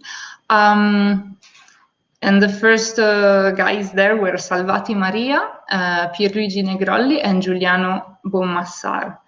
But very soon they were joined by some other guys who brought in comics and satire and illustration, and they were cartoonists. Two names are Assunta Toti Burati, or the cartoonist Paolo Vitti, or Andrea Girelli. I'd like to show you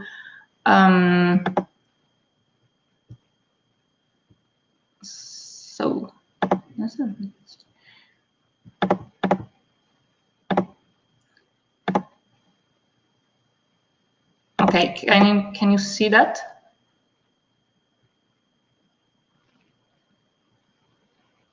Yes, okay. Yes. We can see. Okay. I'd like to show you this book because it's Paolo Vitti first opera, and it was published from the Studio Andromeda. And I think the way he works can be considered like the way Zero Calcare does now, because he was making comics about the politics and the current situation, the generational problems and the society historical moment were very present in his comic stories, but with some humor.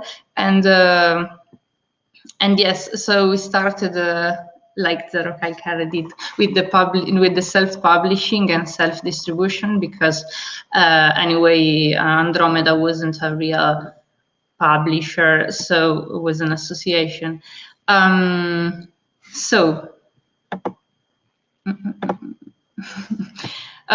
were we so proud and so happy to speak with you today? Because we felt very involved in this event because it was speaking about languages. The association had always focused on language, but the images and visual languages, because it has the power to cross the boundaries and to reach different people's nations.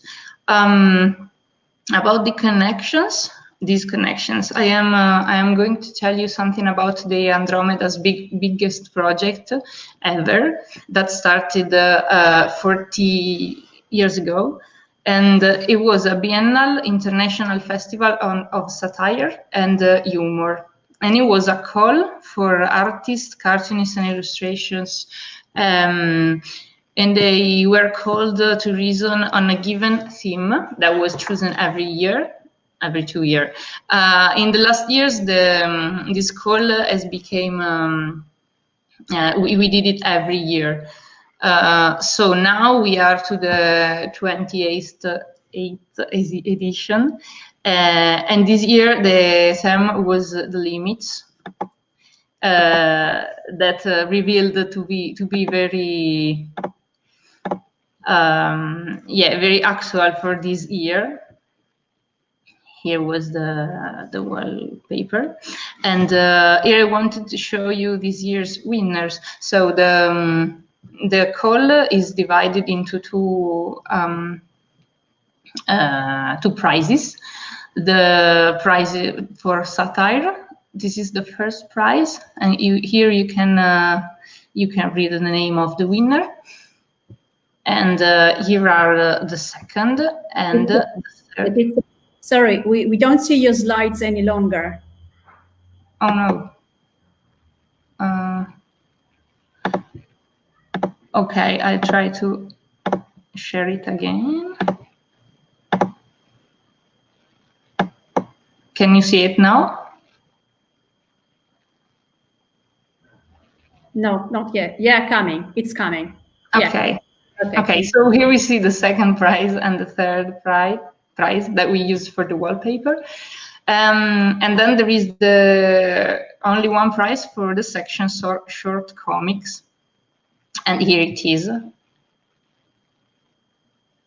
So I'd like to tell you something about today's Andromeda's activities, because we started a very important collaborations with the UCT and Liberalmente magazine. This month's theme was Ghost. So I'd like to show you two illustrations of two members of our association. Here is the Luigi Penaza, and here is Christian Stenico. But in 2000 there was another news for the association, because it was started the Laboratory of Humoristic Drawing, and it was a space in the headquarters of the association where high school people principally, but younger guys of the city who wanted to come here could find a place where to make friends, draw, and be helped and teach them how to experiment and express themselves. So this is our space in the nice time where COVID permitted to meet. And yeah, the people who keep the space open are the members of the association that are artists and professionists. Some of them are ex-professors from the art high school, so they were very skilled to teach us. This is the way I came in touch with the association. I came to this space and I was helped and teached how to affront calls and contests and how to organize projects. And I'd like you to show some publication we did with the guys lab, because every year all the illustration of the comics stories of all the participants were published in these small titles. And yes, it was nice to rediscover them after some years. The major project were exposed in galleries like the one you can see here, which theme of that year was the wine. And here are some other, yes, comic books and self-publication. So this was the first time I see a self-production, even though it was very different from the one Sara just talked about. We didn't went to the festivals, and we weren't very aware of what we could do, but it was the first time that I saw, okay, it's possible to draw comics and to print it, so to produce real comic books and to have it in our hands. And it has become very important for me now, a lot of years later. So I tell you something about my experience and my experiments I'm doing in this world of self-publication to connect to Sara's speech, because I just started to know the independent comics festivals, events, and world.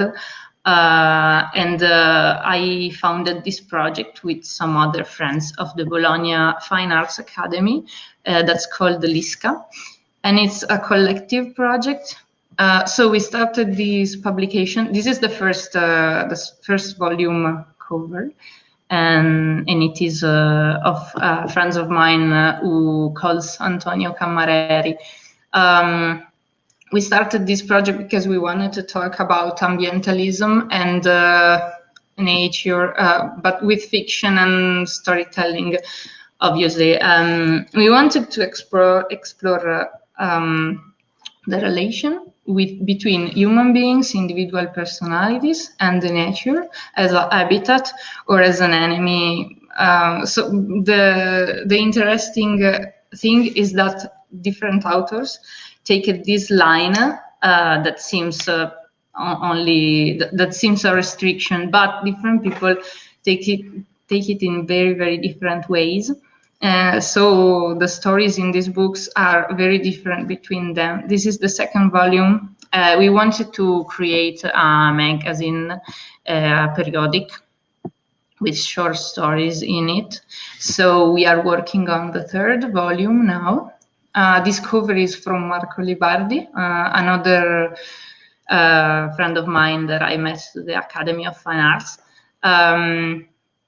And yes, this is the last volume for our collective. That's a short story about zombie.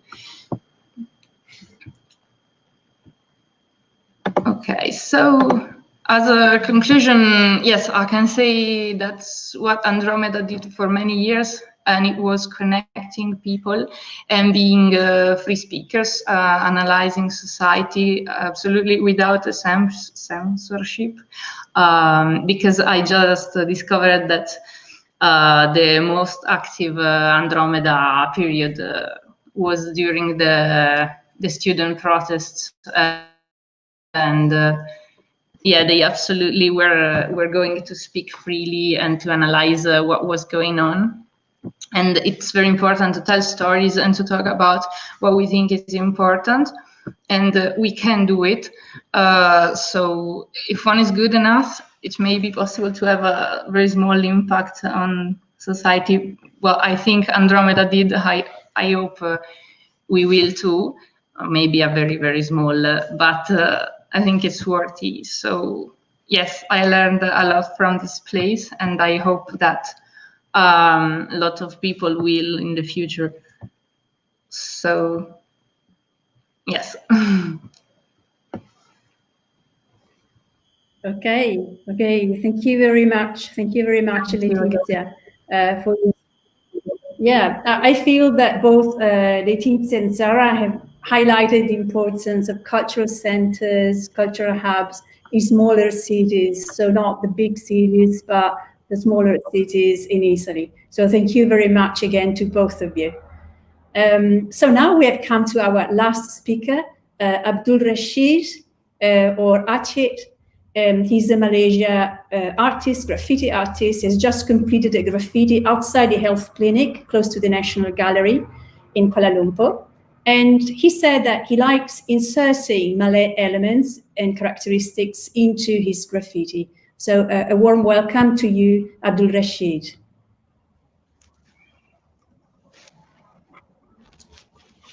Hello, everyone. First of all, I'd like to thanks to our moderator, Professor Tamara, MMU, Italian Embassy, and our speaker.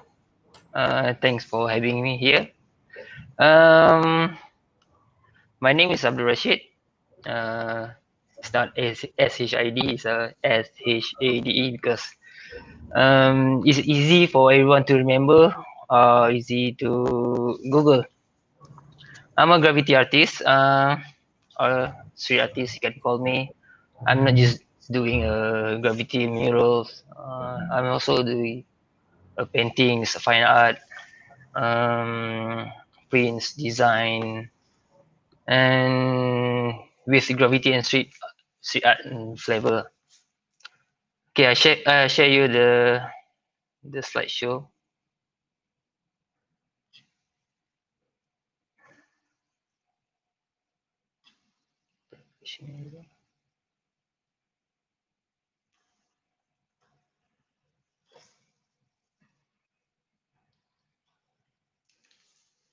So, who is Abdulrashade? I've been doing this for almost 13 years, since late 2007. Back then, we are teenagers, young blood, hitting street at Kuala Lumpur city at night for almost every weekends and every nights. And at some point, I want to level up myself. I want to channel this negative view about graffiti to positive view. I want people to recognize me, my arts, my craft, instead of graffiti just vandalism, you know. Graffiti is an art form, it's a new art form. You know, Malaysia back 10 years ago is still new. So what I do is I put a local flavor to it with batik style, not just directly batik style to my graffiti, just influenced by batik and mixed with graffiti style. And I love a local fox. I draw an distinction animals such as a local animal such as Sumatran rhino, orangutan,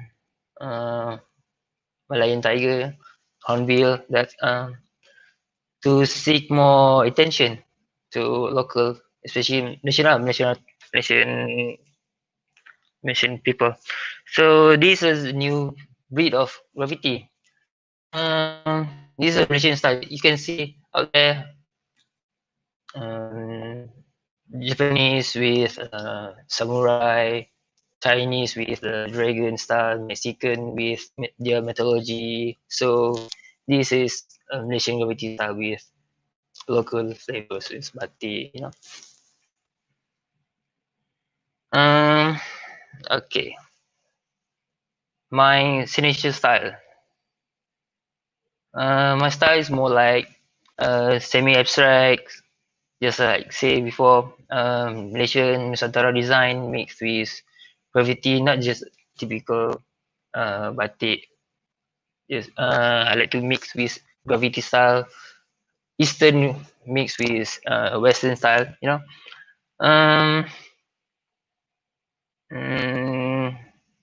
The string is, I believe, it came from the flow, the stroke pattern, color block style. I love pop color, vibrant, because maybe you can brighten up your day instead of seeing a dull space, empty wall out there. It's a open exhibition. It's a 24 hours exhibition. You can enjoy every day, every night, every time. So that's the idea. That's Abdulrashade. As you can see there, up there there's a mural festival located at Penang. I did with my teammate Anaras at Butterworth Penang. The Malay is a making batik. Down there is a mural I did at Topen, Johor Bahru, and right one is a Phoenix Bangkit. It's based on Phoenix and batik rising, you know. So next is a couple of my artwork I did. See, the vibrant colors is my style.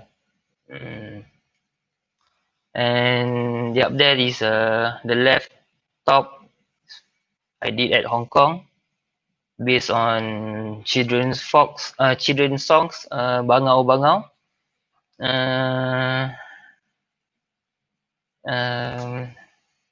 Down there is at Labuan last year festival, Labuan Street Art Festival.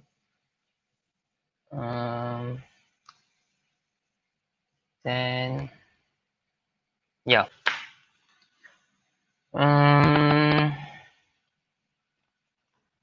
As you can see here, the basic style I can transform from pattern. This is a abstract pattern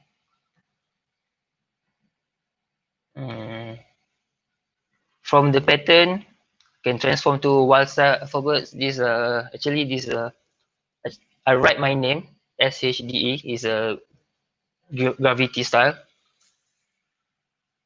From basic pattern, it can transform to wild style Graffiti, to animal shapes, and yeah, in human figures.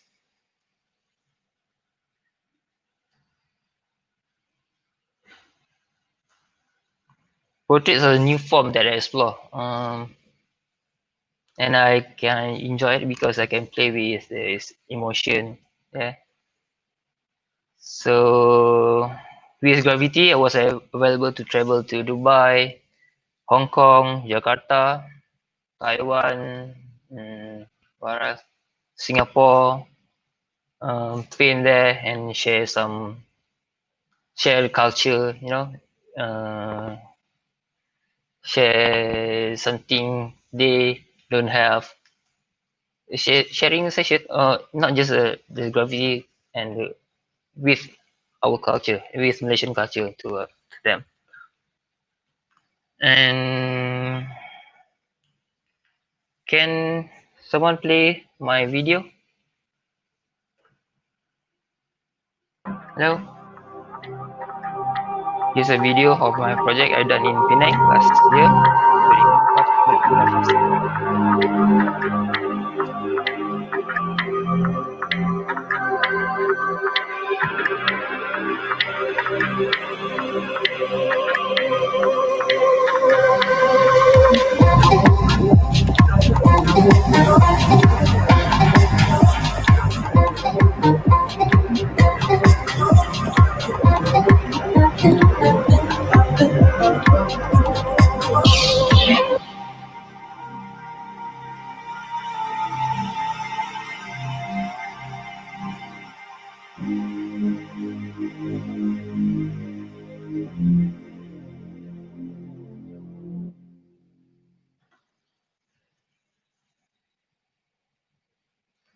Okay, thank you. There's a project by Balai Seni, the National Art Gallery, and Motek Malaysian Tourism Center. Malaysian Tourism we did at Balik Pulau last year. So speaking of my topic today, World Appreciation. This is an initiative project by National Art Gallery and Ministry of Tourism again. Located at Klinik Kesihatan Kuala Lumpur. Thanks to Ministry of Health for giving us the spot, and the concept they gave is tribute to frontliners. So this rasa means feel.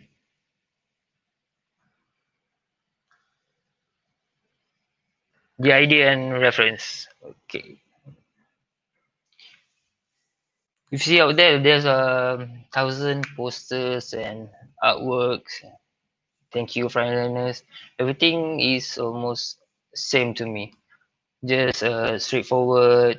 You know, I think need to be different. I need something more iconic and memorable. More drama. I want to touch people's heart, touch the deepest emotion. Not just a one-way communication people to poster, thank you, you know. I wanted a new perspective. Start from what frontliner feels can touch people's hearts. And from there comes the feelings of gratitude and appreciation. This idea taken by photos going viral with PPE, wrote nak balik raya, rindu awak, rindu mak, nak kahwin, you know. I miss my family, kids, miss my mom, stay at home. I try to visualize it into a wall with my visual language. And I love these portraits of the Afghan girl from Net Geo cover. From her eye, I felt 1,001 stories. You know, the powerful eyes. There's a secret behind it. So this is rasa. I'm using green as a primary color to depict peace and healing. The main subject is a portrait of frontliner in PPE. Looks forward with alert eye. The face who facing the pandemic war, battling for almost every hour without rest. Not just fight with the virus, but they fight with their mental depression. You know,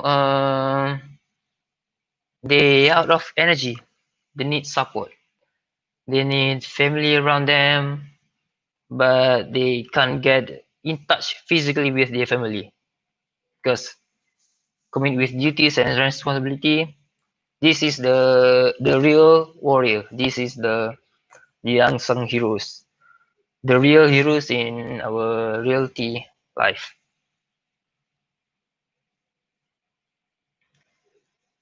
So these are some parts of the mural. Riding food panda delivery is a food delivery. Yeah. Just try to balance with the mural. On right, you can see a mother kissing his kids.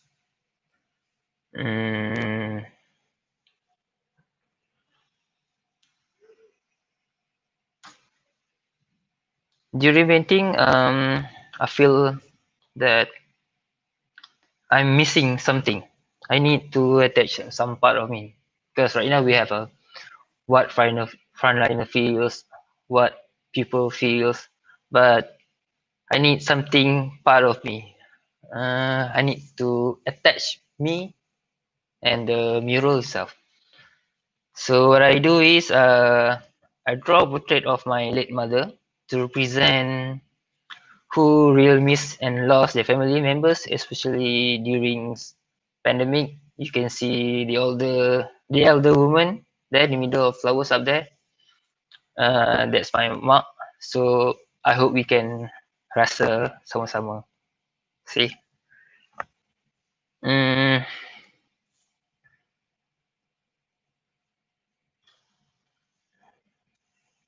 Here's some picture of the process.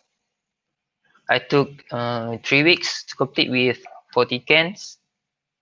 Not every day, but because of raining season, I think I took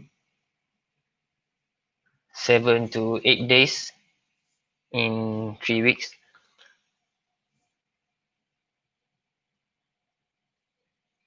So this the full building. The red one is my friend UL Chap. He did our prime minister and our DG. So this split into two. He's more to hot color, and I'm to a cool color.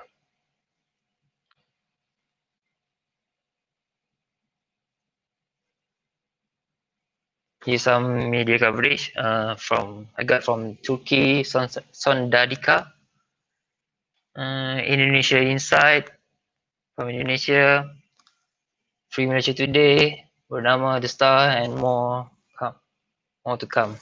I hope maybe after this I got coverage from Italy. I hope so, inshallah.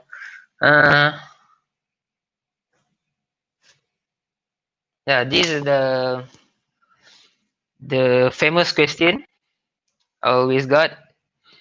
How I sketch and how I maintain the proportion. So for this project, I have a few methods, but for this project, our client provides us a scaffolding. So what I do is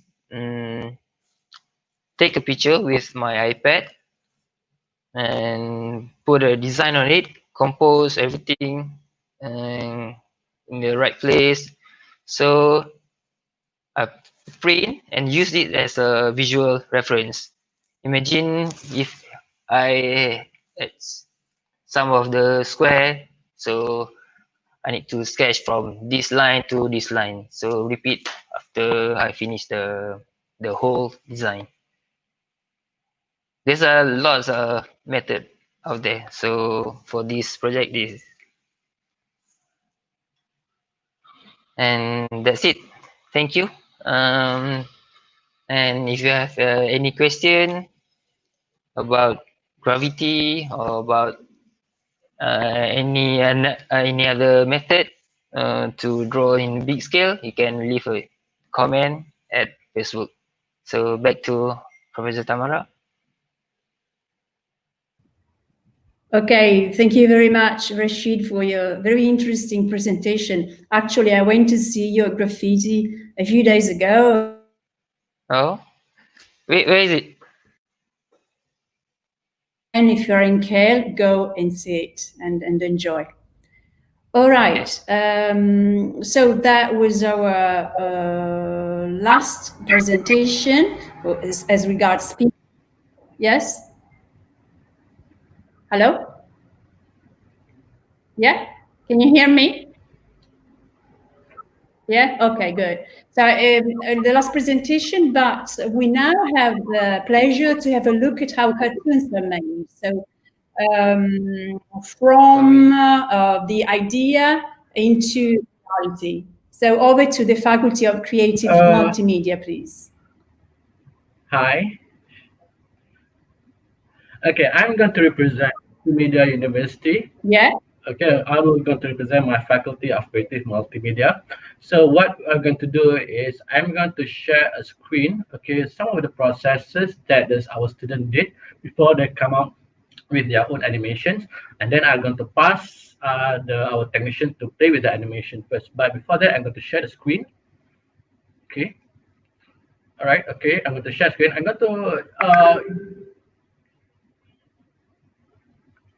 Can you guys see the screen now? Yes. All right. Okay. Cool. Okay. This is one of the project. Okay. Along many years, we have produced many animators. Okay. Some of the student works won many awards, and then I know this is one of the work that I know one of my favorites. So what I'm going to show to everyone's right now is okay some of the processes that they have to go through before each turn to be the final animations. So this is some of I'm going to show you a very quick visuals of what they've done.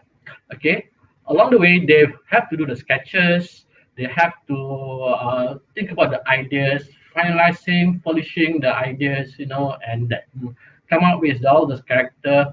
In fact, the characters being shaped, being being polished along the ways when they're doing this assignment. So they have to do all the expressions, have to come up with a design, okay, the overall ideations, the characters that they have to think about and choose the best, okay, and then the costumes, okay, the personality, the how the characters going to present in the animations. So this is the process where they have to go through in a way to get the ideation, the preparation done before they produce the animation. This is like the concept art, the looks before they go to the proper productions. Okay, and then they have to come up with all the ideas, play with the ideas, and then come up with all this concept. Okay, and to get the idea finalized. And after that, what I'm going to share is how they turn this into 3D. So I'm going to show, before I play with the animation, I'm going to show some of this, how they build the props, how they build, okay, from the sketches, from the ideations, they build all the props that needed to get the moods of the story, to get everything placing nicely staged together. And this is some of this, all the props they have to build before they need to turn it into animations. So this is the concept, the looks, okay, the art, the feels of the animations, okay, and this is how the characters will interact, the lighting, and they need to get the mood right, okay, before they go toward the proper productions.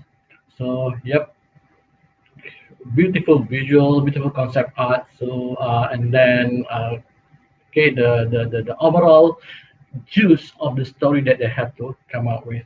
So, and of course, after that, I have to test out the animations. Okay, I'm going to share with you some of the processes. Okay, from the drawings towards the moving characters.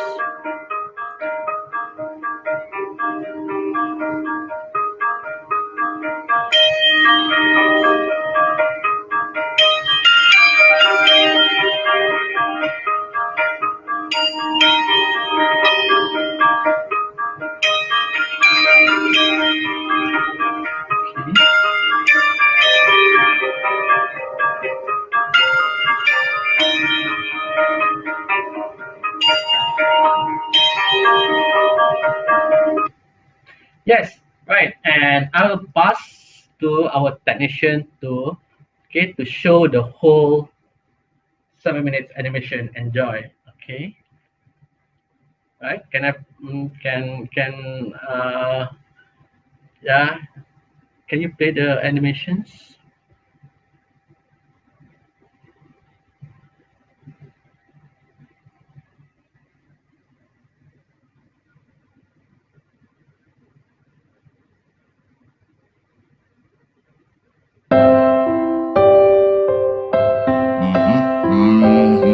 No, maintain the tempo.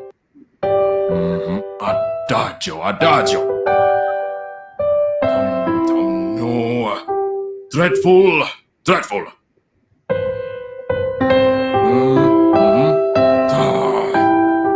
Wrong, cretino, cretino. You insignificant little. What have I done to deserve this rambunctious child? This Romy? Absence of elegance, absence of rhyme.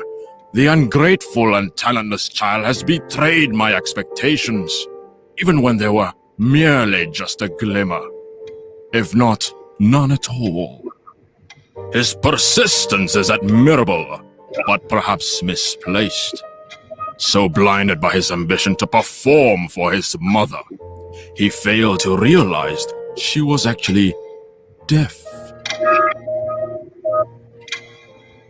The very essence of music is rhythm, yet these commoners are completely oblivious to its meaning. Clearly, I'm just wasting my time. I should have realized this prodigy is nothing more but a gran disgraziato!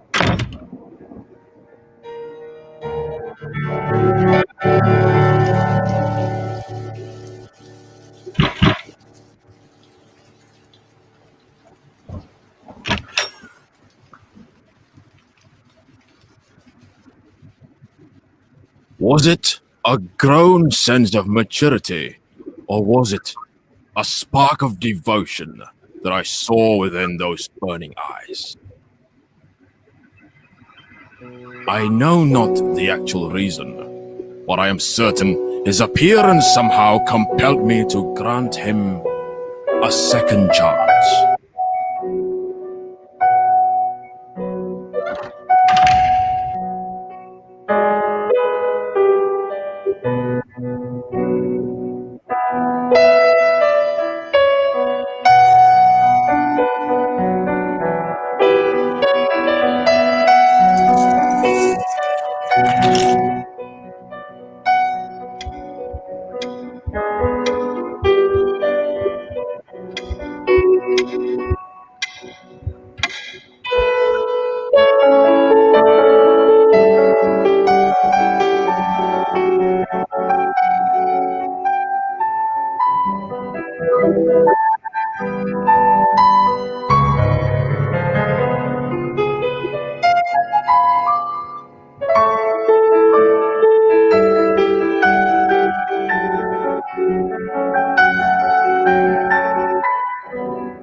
Right. Okay.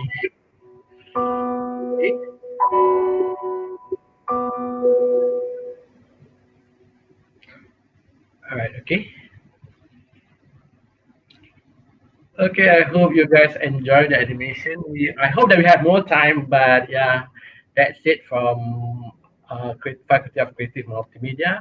So I'll pass the event to you back, Prof. Samara. Okay, thank you very much, Sireh. That was really interesting. So I guess we can now open for question and session. So if you have any more questions, you can use the chat platform. But I would like to start with the first questions, which have already come. So I shall start with a question to Sireh. And the question is, when will any of your work be translated to the Italian language? And if you have any future plans? Wow. Okay. I hope there's someone who are interested to translate my work into Italian. Okay. At this point, I don't have any plan yet, but see how it goes. All right. I'm open to any opportunities. Okay. If you are Italian best interested, let me know. Thank you very much. Okay. Thank you very much. That would be interesting. Okay, I've got a few questions for Datuk Lat. The first one is, will Kampung Boy characters grow by having new characters or descendants of Lat? I see. Well, the Kampung Boy was first published as a book in 1979. And it's been reprinted and is still in the shop today. I did it for that period when I was a young man. I wanted to tell people about my origin, where I came from. And I managed to draw the pages, in the privacy of my home in Lucky Garden, Bangsa, in those days.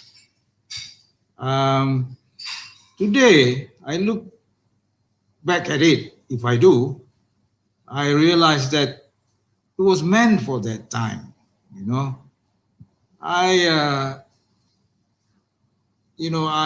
traveled to America in 1977 as a guest of the State Department. It's on this program called International Visitors Program. I stayed there for 2 months. And I moved around America for the first time. And I met people.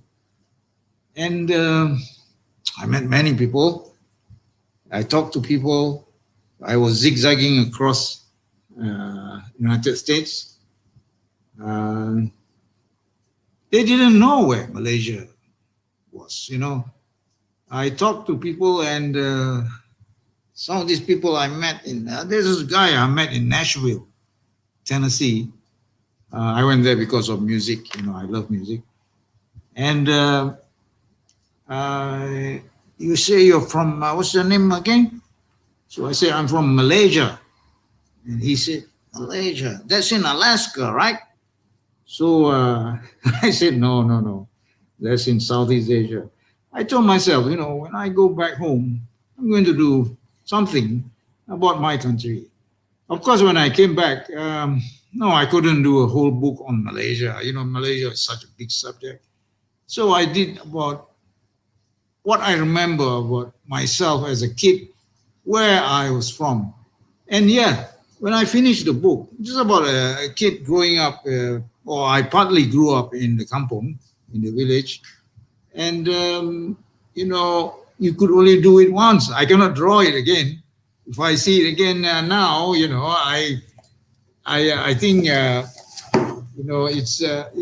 was drawn during a time when I was thinking like this, And the house, of course, my favorite structure, my favorite building, because I was born and I grew up over there.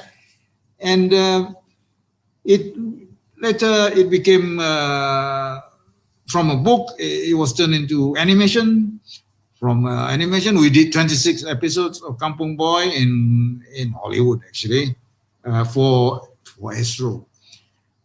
We did 26 episodes. I traveled to America again in later years for that. And it was turned into a musical by Istana Budaya, which was a hit, you know, because it went on for I think 2 weeks. And I was there every day with my wife and family. I enjoyed looking at the kids acting and singing. Well, today it is a little museum. So it's gone a long way. No, a continuation would be something else. No, if there was a continuation, it was the Town Boy.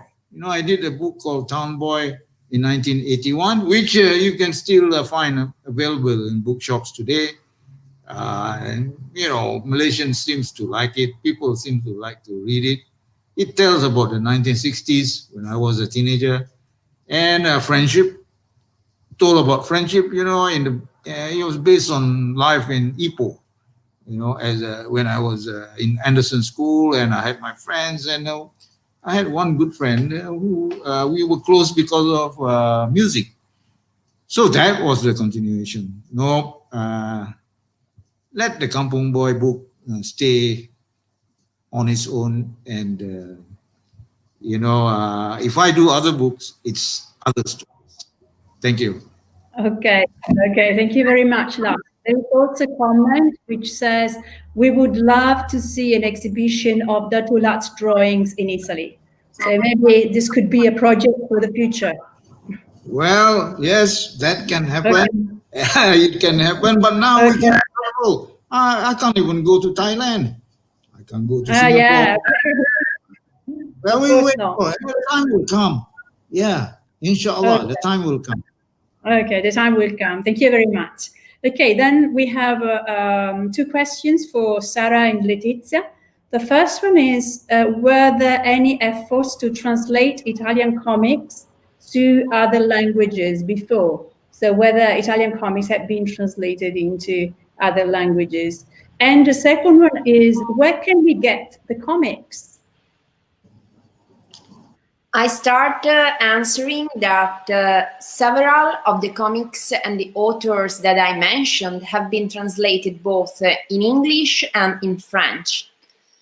And some of these authors have been published in Italy with subtitles in English. If you have a look to Canicola website, where some of these authors have been published, for example, Francesco Cattani with Barcazza and Paolo Cattaneo, you can buy the book, which is in Italian, but it has English subtitles at the bottom of every page. And there is a wonderful website where you can download for free some of these comics, and it's called Retina.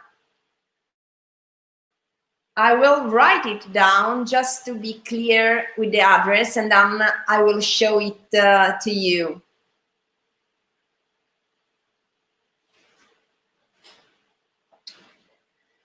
Just because it's very difficult to buy them online and get them shipped to Malaysia. So the option to read the ebook version can be the best one. Let me check the address and I will write my board.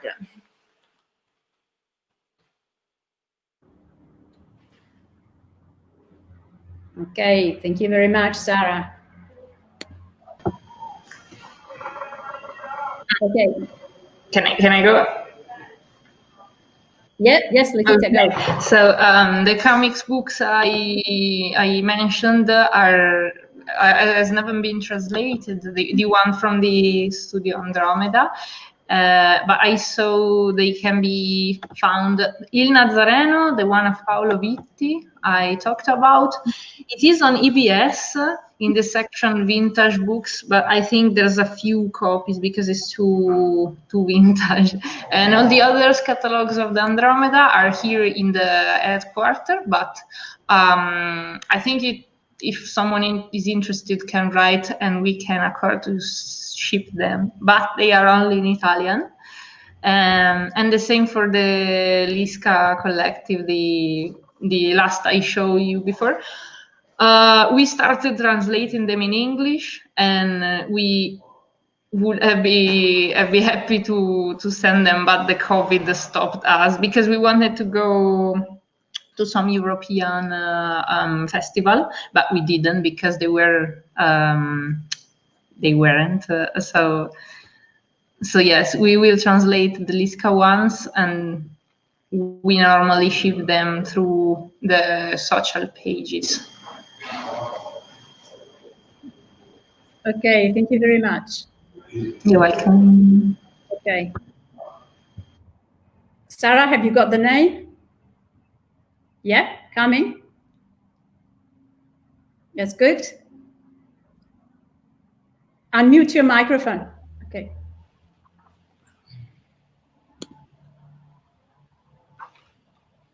So, the project that was uploading free comics was called Retina Comics. The problem is that it's no longer updated, so I've just discovered that they are not available at the moment. But I will find a way to get you a link that will work finally to get some of these comics.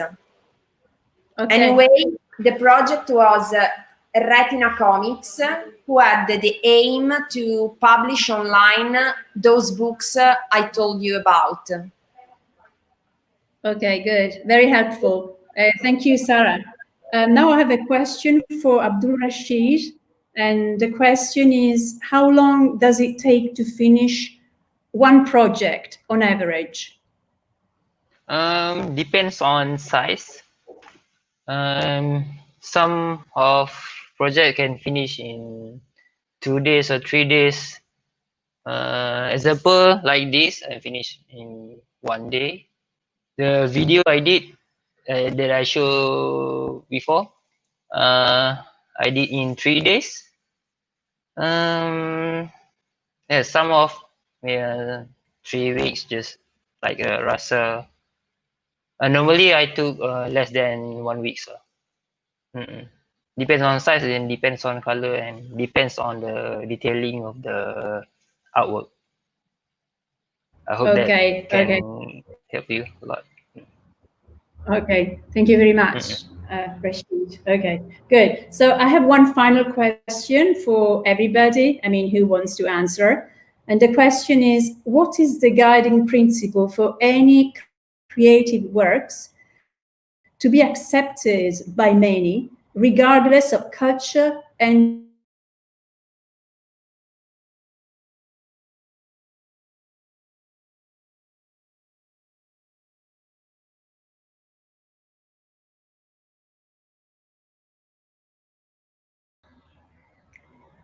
Hello? Sorry, I think I've lost you all. Did you hear the question? No? Okay, I'll repeat the question. What is the guiding principle for any creative works to be accepted by many, regardless of culture and religion background?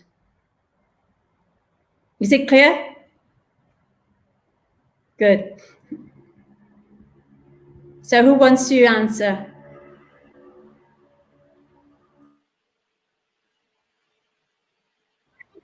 I would like to make an example through the figure of Zero Calcare, who right now is one of the most famous Italian artists. And the way in which he's able to speak about social issues that are very delicate, that can divide the audience, reaching the wider audience possible, is that he tries to bring all these subjects that usually drive people to one side on the or the other into everyday life. So how this everyday life speak about subject that usually divide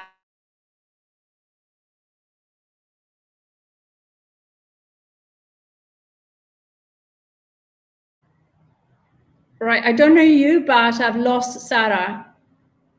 Can you hear her? No, okay. I'm sorry. That's okay. Saying that Zero Calcare found a way to deal with these difficult subjects, putting these subjects into everyday life of his characters. And he is a very, very famous artist here in Italy. His comics are also funny, but he is always very well documented, and sometimes he goes himself. For example, when he spoke about the war in Syria, he went there to stay together with the army that he was speaking about in his comics. So he had first line information, and then he speaks about facts and everyday life, not matter of how do you say it in English? When you go to the stadium and you want your team to win, he's not doing that thing. He doesn't talk about winning. He tells about everyday life of people in the situations. Okay, thank you very much. Thank you, very interesting. Yeah, anybody else who would like to answer the same question?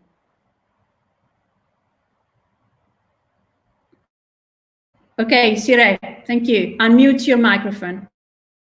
All right. Okay. So I'm just to add up to what Sara said.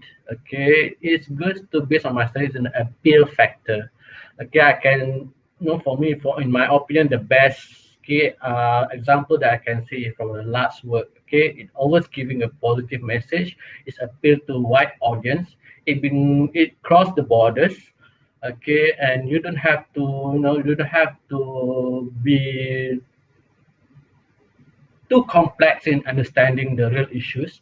So for me, I believe in the appeal factors in how your work to be accepted in universals as wide as audience as possible. So the message will be positive, and the character design or the visual that you're showing is easy to understand to the wider audience. So that's just a little point for me. Okay. Yep.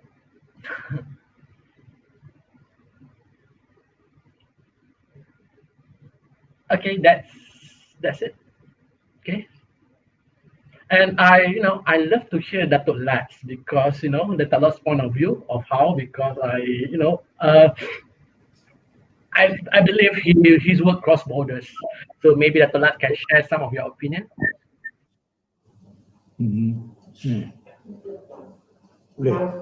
Yes. We got a bit of time, yeah, I guess it's got to be positive. You got to find things in common. One between one and another, things in common. Everyone can relate to it. You are drawing about everyone. You're not drawing about yourself. You're drawing about yourself. You have your picture there. You are walking around, but actually you are telling everybody's story. Everybody, and you are on everybody's side. And this is all culture. We are a bunch of people living in this little town, or we are a bunch of people living in this little country, or we are a bunch of people in a bus station or at a railway station. We are all the same, and we find things in common between us. And that's one way of there's one way of making people buy your book, actually. Thank you. Okay, good. Okay, anybody else? So if not, we can come to the end of this long webinar. It's already 7:15 evening time in Malaysia. So really, thank you very much to everybody for participating. So to all our guests, for our listeners, everybody, it has been a pleasure really listening to you, and thank you for sharing your stories, your experiences, your life. So hope to see you soon next time, maybe face to face. Okay, it will be a little bit easier. Okay, so take care everybody, and thank you again. Okay, arrivederci. Arrivederci. Bye bye.